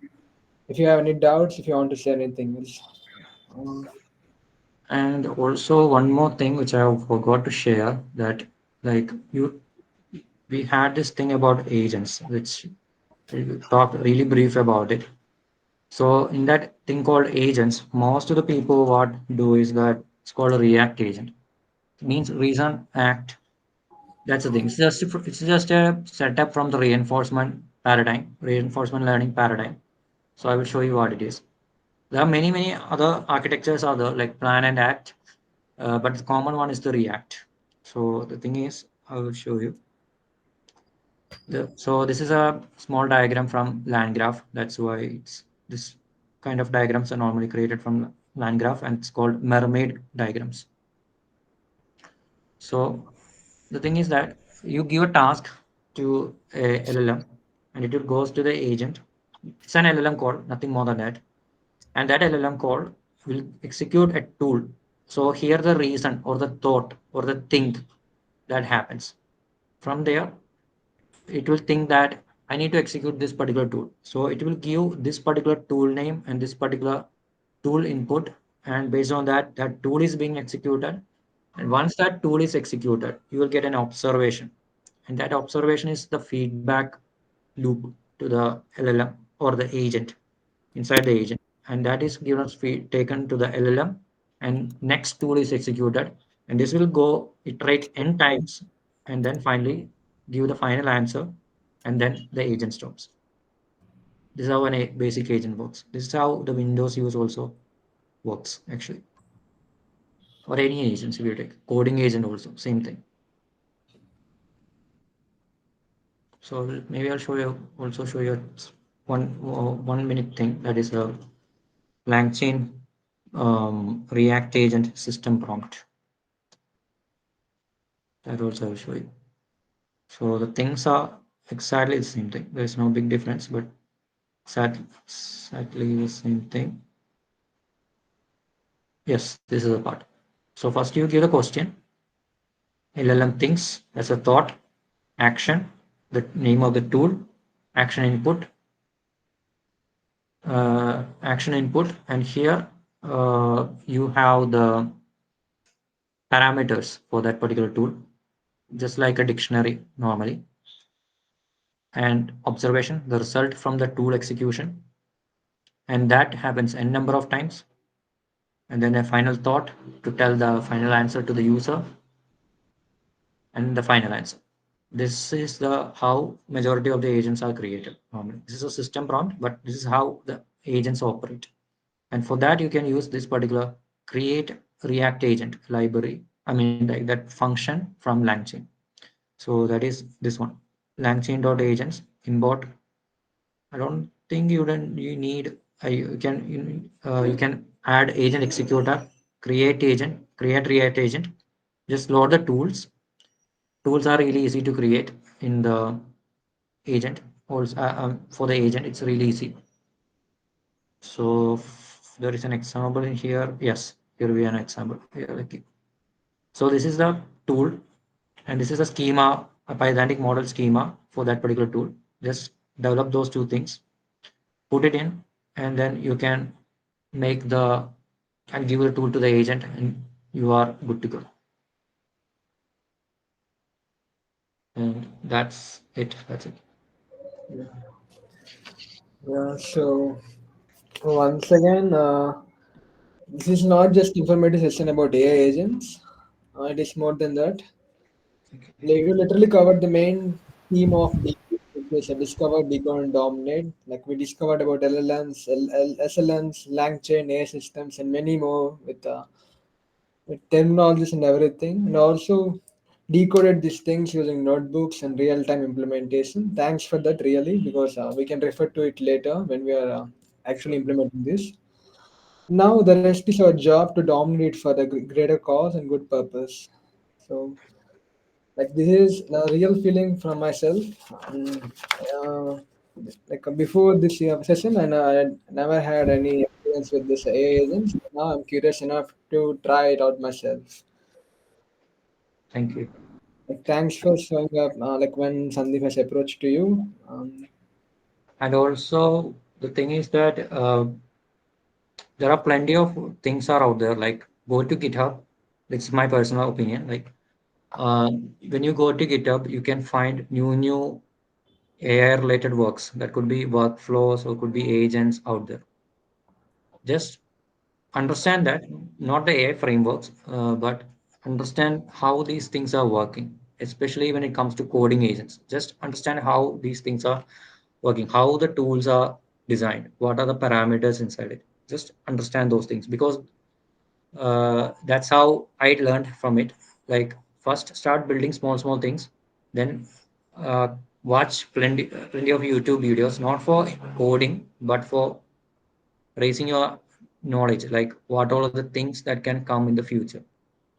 So some of the things are like reinforcement learning. This is a existing member in the AI domain, but it will be a future. It will be the next leading thing in when it comes to LLMs or generative AI also.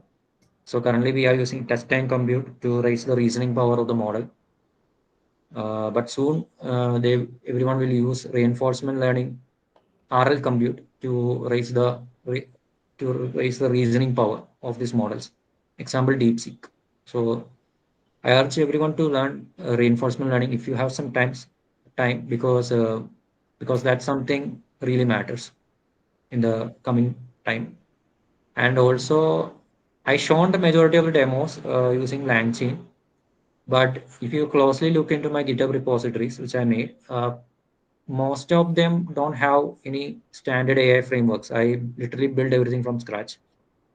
Uh, but I'm not like against rappers, but I'm bit against these AI frameworks. Solely because of like they don't exactly. I mean, like if you use a framework, they have some hidden prompts inside those um, implementation to make it more aligned. You don't know what would happen if you give your instruction. Sometimes it will work, but sometimes it will operate in a breaking manner. Yeah, So abstraction. you don't know what is happening inside the box. So that's why I implement many of the things from scratch. But if you can do it from scratch, you will learn many things. How these agents are, how the internals of the agents works. You'll learn many things. How you can connect two dots. It's a basic Python thing, uh, but s- I'm telling this because currently I've shown these demos using LangChain, but uh, majority of the works are without using LangChain instead of by naive framework which I created. Inside that I am developing. So that's the thing, and also try maximum prompt engineering. To That's the best way to. That's a must skill in these times because that's a new programming language, I would say. So if you can learn prompt engineering as much the best the way it could, then you can control the model in the best possible manner. So these are the key things I want everyone uh, to understand of. And also lastly, most importantly, find some time. Time is really important. Actually, I'm a working professional plus I'm doing my academics. So at that time, I was also just like you, every one of you. But it's the like I got 3 months of free time.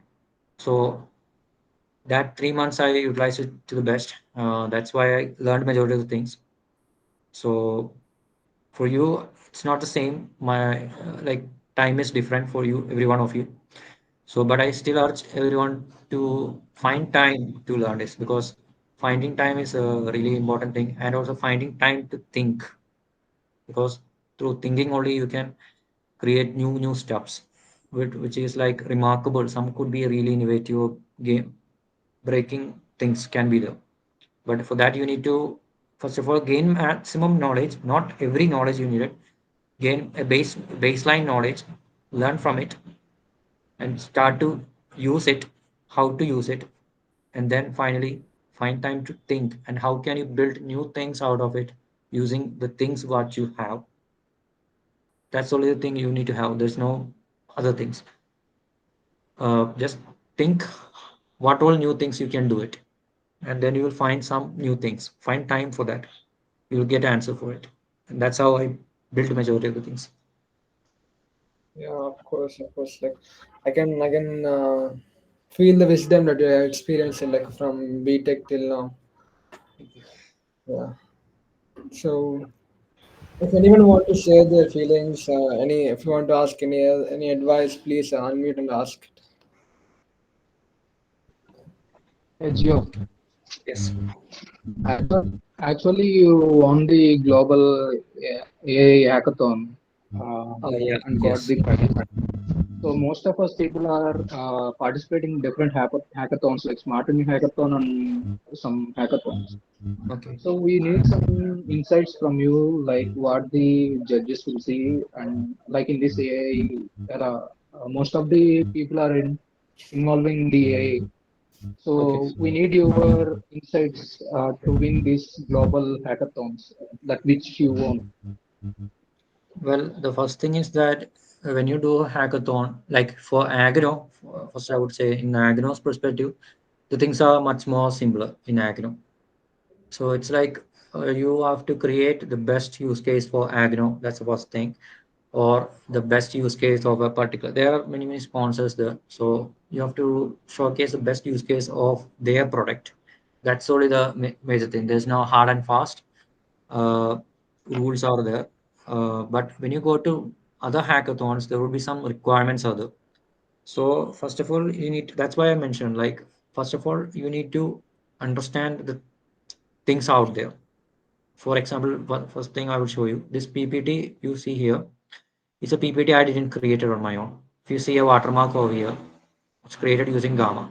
The entire PPT is created using AI. Nothing from my end. It's completely. I just mentioned what I wanted. I just mentioned, talk to Sandeep about it. Uh, what all things like these are the things I will explain it. So I just clearly explained what all things I wanted it in the to Gamma, and it created me the slide, and it's fantastic. So like that, you need to understand the tools out there. For like building agents, there are many solutions are out there. Like no code solutions are like N8N, Langflow. These are some of the popular ones, but there are still good a number of ones are out there.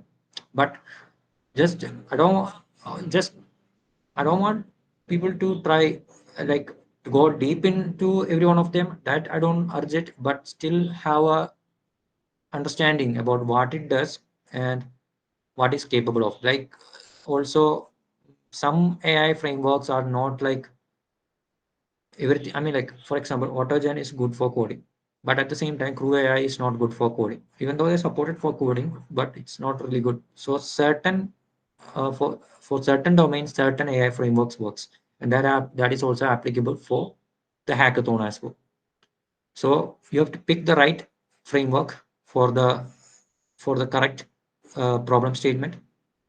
So for that, first of all, you have to understand the problem statement and also understand how can you integrate this particular uh, how can you how can I solve the problem using AI? It's not like you have to include the AI for each and every problem statement. It's completely wrong. First of all, it's like you have to make like a checklist, I would say. First thing is like, can I solve this thing with basic programming? That's the first thing. Second thing, if that didn't work, can I solve it with machine learning? If that didn't work, with deep learning? No. If it cannot, if I can, lastly, can solve it with generative AI, that should be the way. Because certain things can be solved in a much easier way than using generative AI. And because generative AI is not excellent at every domains. I mean, like every use case, but certain use cases, the classical ML is the excel than the generative AI.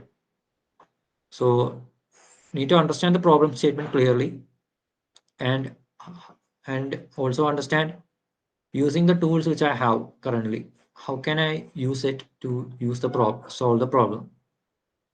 So how can you how can what is the tool that is to be developed for that? That is another important thing because there's a research paper called it's called Garbled Goodle Machines that is created by Sakana AI from Japan. So what they've done is that they created an agent that is capable of updating its system prompt, and its tools on its own. So by that, what I mean is that it will edit the tools on the fly as well as the system prompt to do code debugging. So in when I look their metrics, what I found is that the tools when you give the right tool configuration, that means the function signature, the correct function signature, the tool behaves really good. So that's why I modified the tools a lot in the Windows MCP to make that LLM to make use of the tool in the best possible manner, because LLM have a different ideology in its brain. If you think that this LLM has a brain, it will think that it can do a particular job. But because of the interface, that is the tool interface, is implemented in this particular fashion, I cannot use the way in which I wanted it, but I am restricted to do follow this particular thing. So there could be some better ideology would be there in the model, but it cannot follow it because of this particular implementation. So the tool description, so the tool implementation should be as great as possible for to get the best out of the model. And also, most importantly, lastly, uh, the context window. Don't pollute the context window of the model because that is called context engineering. Give only the essential bit of information that is needed. Don't ever give any wrong bit of information because that will be the either directing the LLM to operate in the different direction, and you will get a different result. So only give the essential bits, uh, then the LLM will be reliable. But still, you can see in Windows use, it's still not reliable. Some more work is to be done in the prompt as well. So that is the thing. And yeah, I gone diverted too much from the hackathon side. But yes, from the hackathon point of view, as I mentioned, like it all depends on the problem statement. So once you get the problem statement, then you can integrate AI into it based on the domain knowledge. Because for that, I mentioned you need to have a vast number of if you have a vast knowledge on the how what are the things out there, which are the API for accessing a particular data about the spatial thing, and how can I use this thing to interpret the information, like that kind of, it takes some time, because if you jump from one domain to another domain immediately, you will not understand the things unless you interact with the domain frequently, very often. It's just like a reinforcement learning kind of a thing, which I'm telling the same thing I'm saying here as well. So that's the only thing you need to.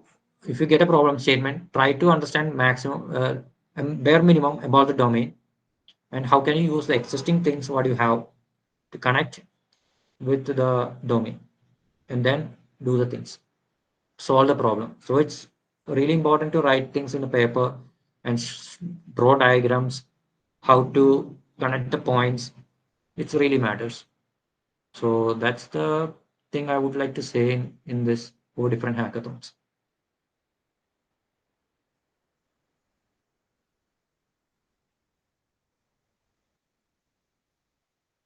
Mm. Okay, so anything else?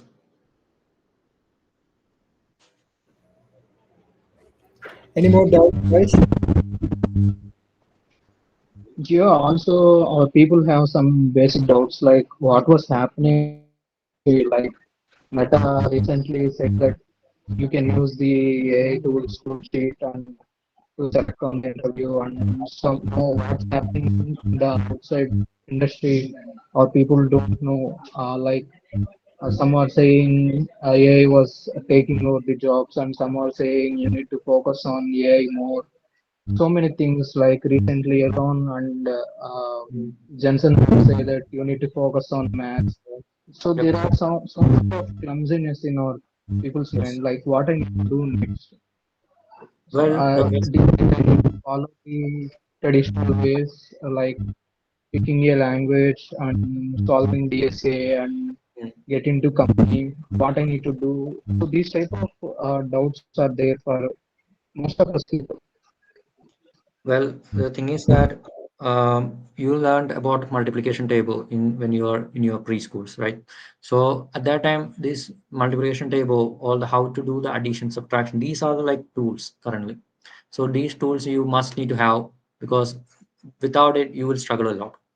The same thing happens here too, because uh, I see this AI is like a tool like a must tool, just like how you remember multiplication table. You need to know how to use it.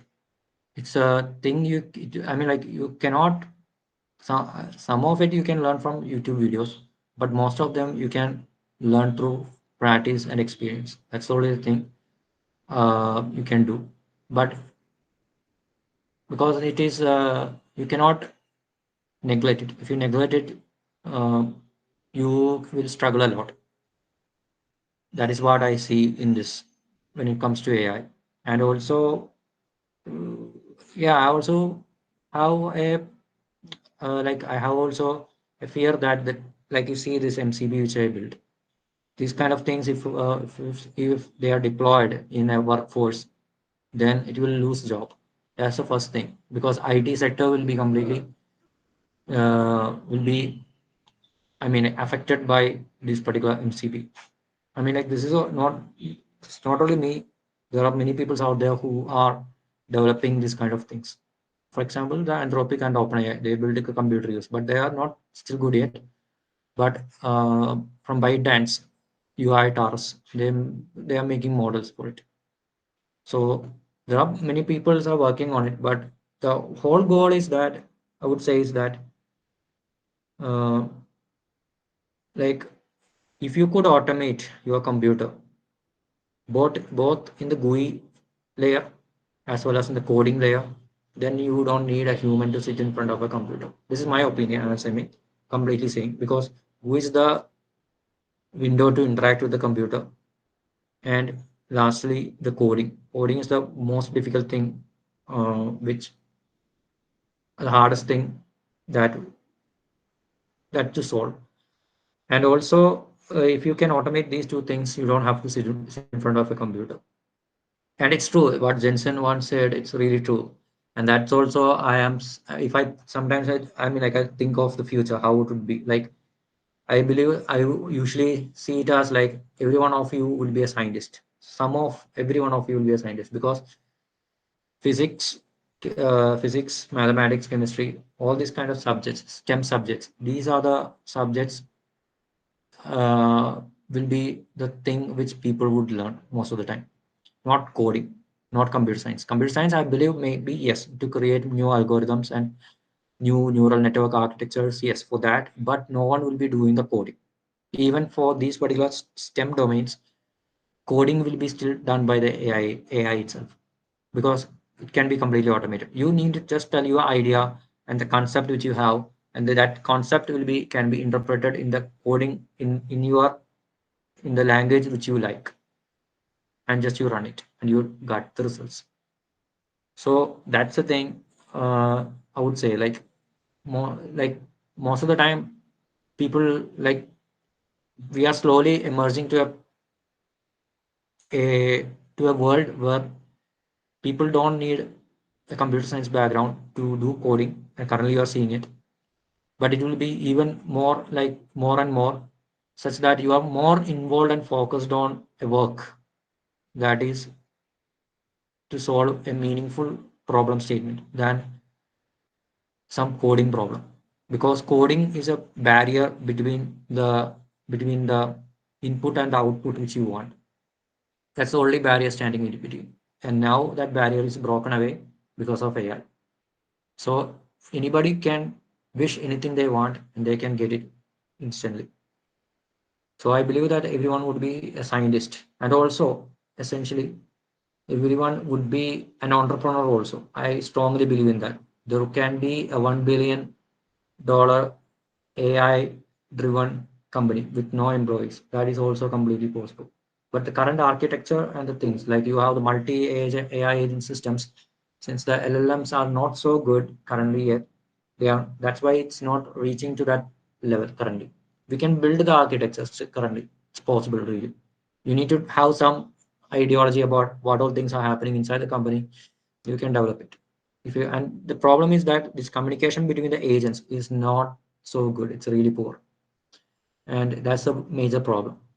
But if you can solve that, then you can definitely um, become build an AI startup also with zero human, and that is also that's like I mentioned, that's what I see in the future. Everyone can be an entrepreneur, and everyone will be doing some meaningful like space exploration, designing new science, and that also AI also currently doing. There are AI researchers also people are developing. Some are like AI scientists from the same Japan, Sakana AI. They developed an AI scientist. They can create research papers from by creating new knowledge out of synthesizing new knowledge out of the existing ones out there by reading existing papers. And there are AI agents that can execute execute the execute the I mean like read the complete research paper and execute I mean like, implement the code for that research paper. That things are also out there, and there are works that can read your complete code repository and finally tell ask whatever you want and you will get it from it. That is also out there. And also, so we are entering into a place where uh, currently it's I would show you one diagram. It's called intelligence explosion. That is where you have multiple agents will collaborate within each and every persons out there, and not each and every person, each and every agents out there, and uh, and it will try to solve the problem just like the internet. It will be a new, and I also see that this would be a new internet also would be out there for agents, literally especially for agents. That also I strongly see. It's called intelligence explosion, and we are slowly arriving to that domain, and this is what I meant.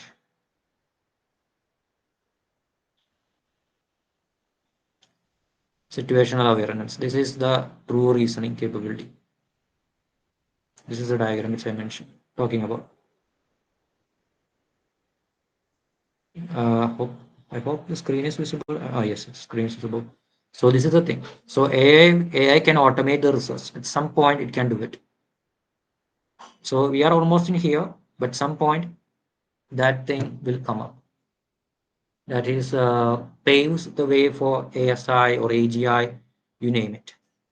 These all things can happen when you go to when you have AI can do its own research. It can do its own experimenting things. All these kind of things can be done. All of these things can be more automated, and some of them can be done in the like like I mentioned on the startup ecosystem. Also, it can be done. So it's like everything can be automated thanks to AI. And lastly, the holy grail of automation, physical intelligence. That's the holy grail of AI. Robots. That's the last thing, which is the last level of automating things. But we are not there yet. People are working really hard to build robots, clever robots using LLMs. But currently, we are living in the era of virtual robots, called virtual assistants, virtual agents. That is the agents that you see in GitHub mostly, or created by wonderful developers out there. So that's what is going to come mostly. And also the internet also will completely change, and the GUI interface will completely change. I also believe that there won't be any GUI interface like you see here currently right now. That won't be there in maybe 2030, maybe 20, perhaps in 2030, you won't see this kind of UI, fancy UIs. Maybe a simple chat interface like you see in ChatGPT, all you needed. Rest of the things you see would be like your backend. Everything can be abstracted. So, for example, I would say it's like Photoshop. If you take Photoshop, everything is a linear algebra happening over there. So, if you that interface is used for humans to do things clear easily, but it's a linear algebra operations matters a lot. What if I remove that UI, and if I use an AI to do these operations in the correct manner? Then you don't need an AI interface, but you need a high level user interface for to talk to this agent. That's all you need. Similarly, you can do this for all of the applications out there. And if you do that, you don't need any GUI interface at all. With a single GUI interface, you can do many things. So it's like, I believe it's like just like ChatGPT, just like the ChatGPT UI. The same thing would happen in the near time.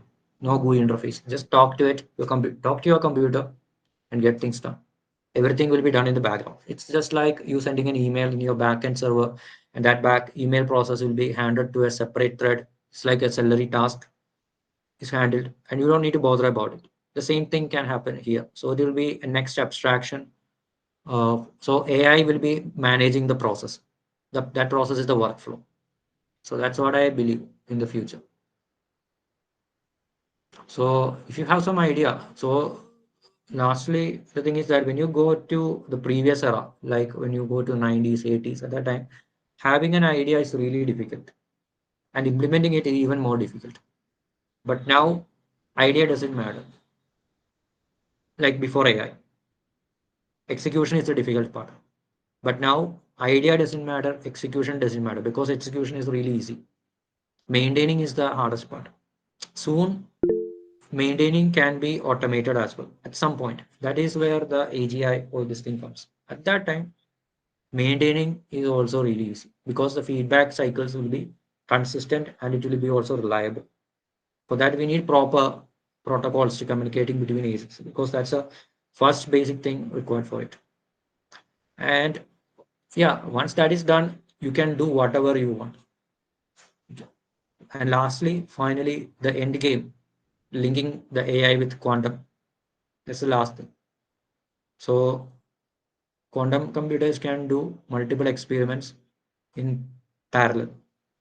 So mostly many medicines are invented or discovered using continuous trial and error. That's the way by which majority of the discoveries, inventions, you name it, anything, even our own skill is developed through through trial and error, and that is continuous practice. So the same thing can be done in a quantum computer also. And if you combine these two things, then it's a unstoppable. We don't know how, in what level the technology would be if you link these two things in the near time. And at that time, you can do whatever you want. Just say it, it will do it. The quantum computer will simulate that much number of simulations, trial and error, and find the best solution, immediately give it to you. Just think about that Willow chip made by Google.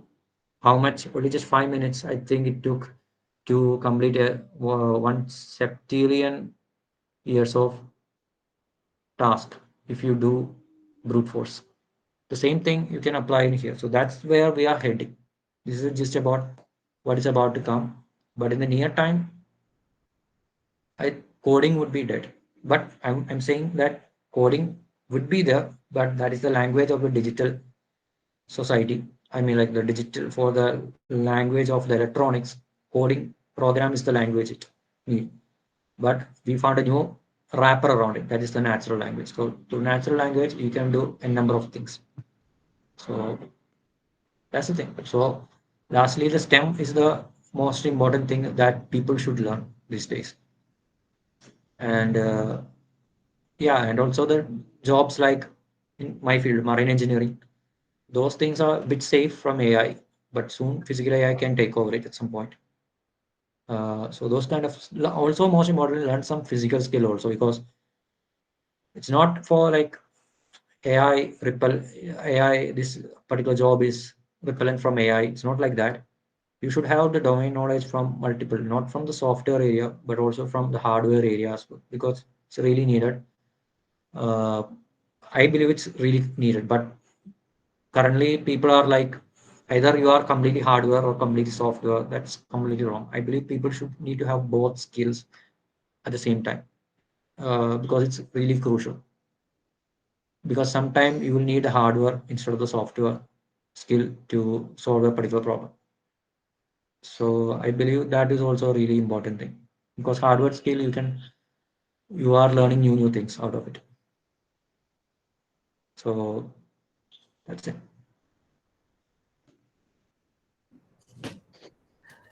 Yeah. So actually, like, how could I say it? Like, mm, like about programming, about natural everything seems like quite interesting and quite terrifying too. Uh, Yeah, we like, are almost like heading to a like. Have you seen a movie called Wally? uh, It's like just a what? Wally. It's just a cartoon movie. If you haven't Yeah, seen sir. it, Yeah. yeah, just to that point we are reaching. I believe that would be the scenario upcoming. And Yeah. also another big thing which AI would face is like misalignment. Not only misalignment, like I told you, like when you use Windows use, it should follow the prescribed. There are n number of paths from point A to point B, but what if it used pick from point A to point C, but point C is irrelevant? So that's a misalignment problem. And if that is not solved, then the after effects would be devastating. So, so misalignment is a really important thing. Like the model should always understand what we are saying, and based on that, it should do it. And also without breaking any ethics, without breaking any ethics. And lastly, majority of these companies are trying to um, make a perfect memory for these agents also. Lastly, none of them ever come close really good. There are some libraries are there like mem0 are there, but they are like for the time being okay, but we are having we don't have a current solution for how to solve the memory of a LLM. How can we keep it with it the model? Currently, there are fine tuning methods are there to do these things, but fine tuning is just one small part of it. Uh, but there we need to find new kind of techniques to do it. For that, we can use the same AI to solve its own problem. That is called iterative, like self-improving. That is called evolution, self-evolving AI agents. So there are some glimpses about what is happening, like AlphaCode, Alpha Evolve by Google, or like I mentioned, the DGM, Darwin Goodell machines. These are some of the first signs which I seen about the self-evolving AI agents. So that's how they grow, like just like a small baby, how it learns to walk. It will try to interact with the system, environment. It will fall, but it will know how to, in what way the kid should touch the feet on the ground so that he or she can stand up. Just like that, agents will also adapt. For that, memory is a crucial thing. And that's it. I know it took so much time. We are gone out of the allowed time span. I mean, like the time allowed time interval. Like, sorry for that, but this is how the things are going. Yeah, actually, we have to be very grateful for that. Like, we came to know about many things, like with about future predictions and everything, which made us responsible and also quite terrifying about future. Yeah, it's we are almost, because that's where we are heading. Like, and now that if you use this technology in a wrong manner, the things are like irreplaceable. Like if World War One started, we can still recover from the after effects of World War One, because there were no nuclear weapons. But World War Two, if you started it, the after effects are still remaining. It's not completely over yet. There are still remnants of its after effects. But if World War Three happens, it will be, if it's using AI, it will be even more devastating. So how the technology advanced, uh, it is really much more easier and easier to destroy everything. So it's not it's not the problem with the technology. Yes, there's some problem with the technology. If the AI is misaligned, then that is a problem. If AI went rogue, then that is a problem. Secondly, if it's all come down to human. It's about how human use it. So if I shown you the Windows use, the computer use, if people use in the right way, many of the people will not lose a job. But if people are eager, if they have ego, if they want everything, that kind of a mindset, then many of the people will lose job. It's like optimize for the maximum optimum solution. Like that kind of thing, if you go, then you lose many things. Yeah, So we that's can feel that. Yeah. So, anyone want to share any like, feelings, experience, doubts, anything?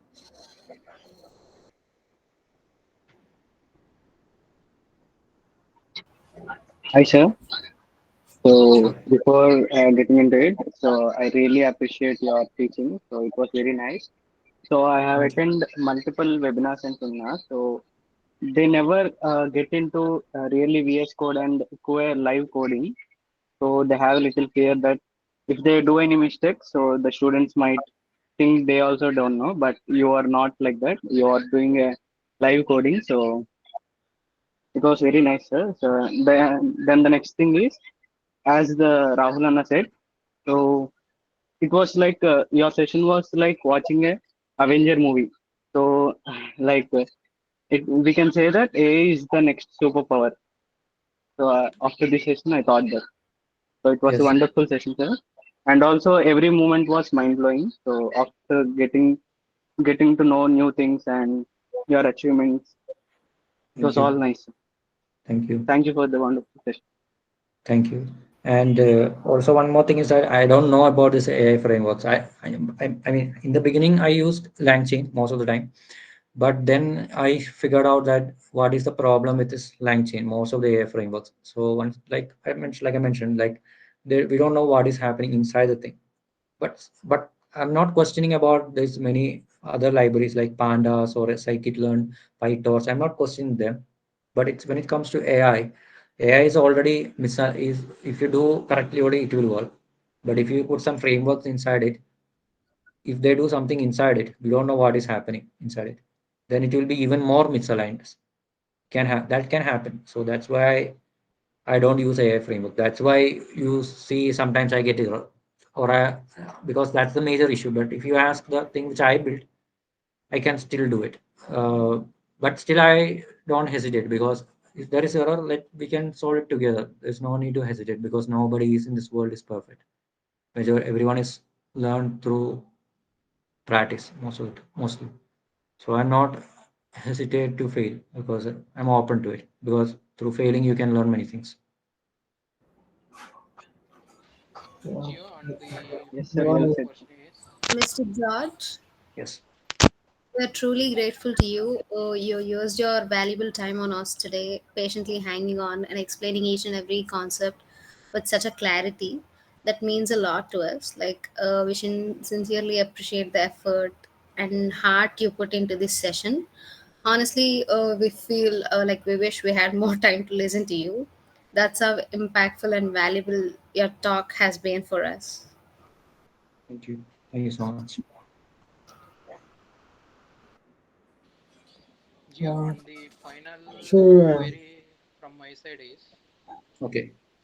yeah, people are building so many applications by integrating the AI agents and also by integrating payments with the like mini SaaS stack by using Superbase and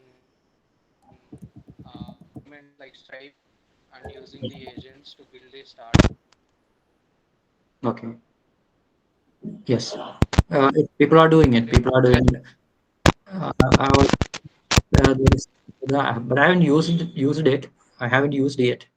It's a thing like AI to like check the transaction, some kind of that kind of stuff. Like AI can do the transaction, that kind of some. It's not now. A long time ago, I have seen it, uh, but I don't know how like I had just like a small glimpse in my mind, but I need to check it. Like if after checking it, I will tell you more about it because currently I don't exactly remember it. But there is something is out there, but I don't know whether it's popular or not. I need to check. But you can integrate it, but with a word of caution because you are playing with actual money. So if something goes wrong, then it will be a different story. So like that kind of critical things you should like. That's what I mentioned. Like if you can do it without AI agents or a generative AI, try to use it without it because that's the easiest solution. Because if you are using an LLM, you are burning the tokens and you are spending money for that. So the best solution is if you can solve it without an LLM, solve it without an LLM. But if you need it, you do need to do it because the thing is that if you do programming, that programming has no intelligence.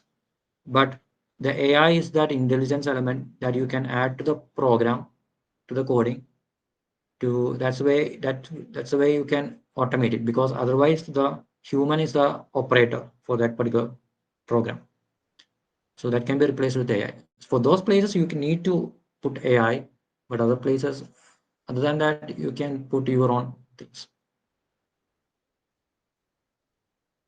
But I don't know whether I have answered your question correctly, but for that case, I need to understand more because I haven't checked that domain much correctly yet, so I don't know how to answer it correctly. But I know a small thing that that's only clue I know. There is one solution out there, but I need to check. If I got, I will surely send you.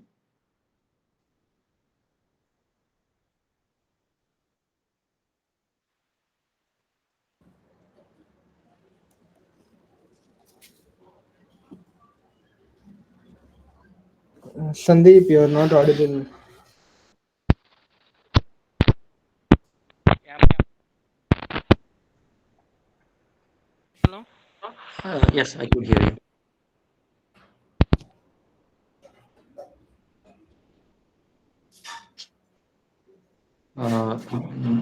now I could not listen to anything which you're saying. I think we must be Uh, having some network issue. I'll just type your yeah, maybe you answer. can type it in the chat box, maybe. In the meantime, we'll try to have a screenshot with everyone. Please turn on your camera, guys.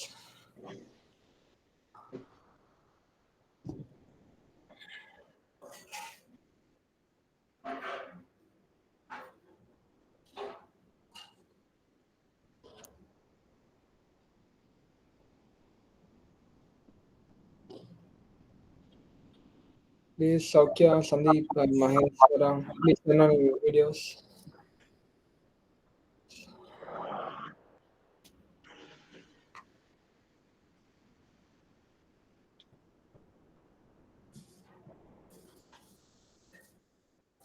Okay, Tejdeep, Varshini. Okay, great. Then I want you all to smile. Okay, I will click the photo on the count of three. Three, two, one. Smile. One more time. Three, two, one. Yeah. Everyone is looking good. Yeah. Anything else, guys? Do you want to ask anything? So, like a short question. So, what are your thoughts on no code platforms and like there is a new term called white coding. So what the Gen Z people are doing is they are just white coding the tools and they are making something out of it, but they are not diving deep into what is going in the back end, or so they are Yes, not into the functionality. So yes, what are your thoughts on? yeah. First question was like comparing with the no code tools. So actually, I have used Langflow. So like from my experience, it's a good thing for the starters.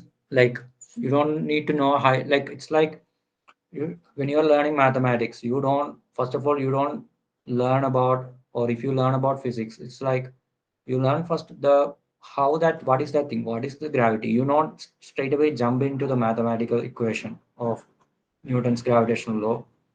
Those things you will not straight away jump into, but you will understand what is gravity, what it's capable of, how if I what if through see animations to understand what is gravity. Then you finally jump into the coding section. That's a one easy good to solution. But I didn't follow that particular thing, but I done in the opposite manner.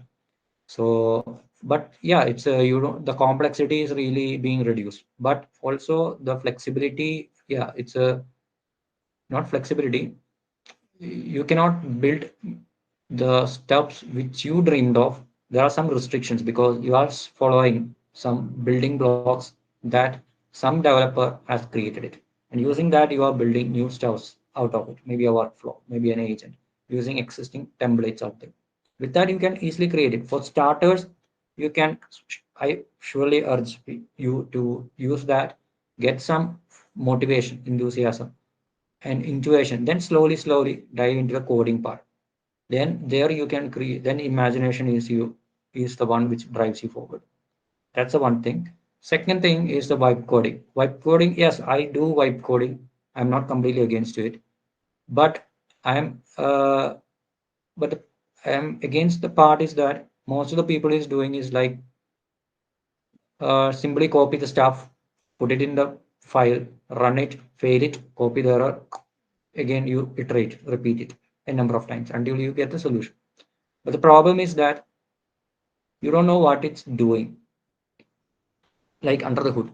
So what I would say is that vibe coding is good, but with vibe coding, when AI generate a code, ask the AI to explain what you have done in a line by line manner or in a high level manner. Then you will understand. Based on that, you copy it and you work it. Then majority of the issues with vibe coding will be solved. This is my opinion, and I have tried it and it worked for me. That's why I'm saying it.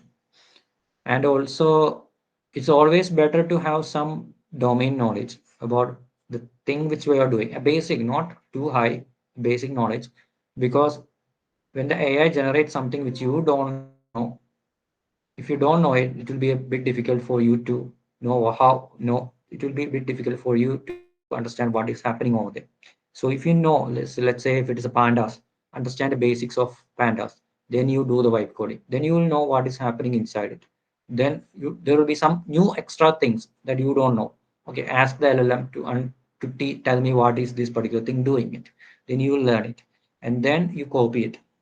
Then if it don't work, okay, then you do it. So again you will learn it, so you will know what is the LLM what is the content generated by the LLM, and you know what it is capable of and what it is doing under the hood. If you know that, then you are in good hands. But it is not necessary for very simple tasks. I don't urge it, but for some involved tasks are out there. But if you can do it, but if you do it, you will take some time. So use AI to do it, but understand what is AI is, what the code generated by AI. Ask the same LLM to tell it. It will tell it in a clear manner. Then you can do it. This is a formula which I use it in my development, when I do it, when I develop stuffs. Yes, sir. Thank you.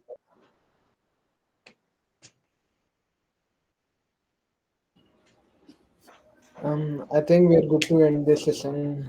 Uh, so once again, Mr. George, we're very grateful to have you here. Like we have almost 2 hour, more than 2.5 hours session with you about AI agents and everything. Thank you. We're No very problem. grateful for that. Happy to help. Mm, yeah. Mm.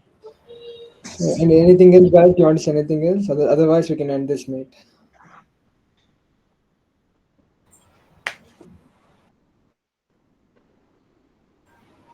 Yeah, as we move on to close, on behalf of the ALIET Techpreneur Club and DQ, Discover, Decode, Dominate, I extend my heartfelt gratitude to our esteemed resource person, Mr. George.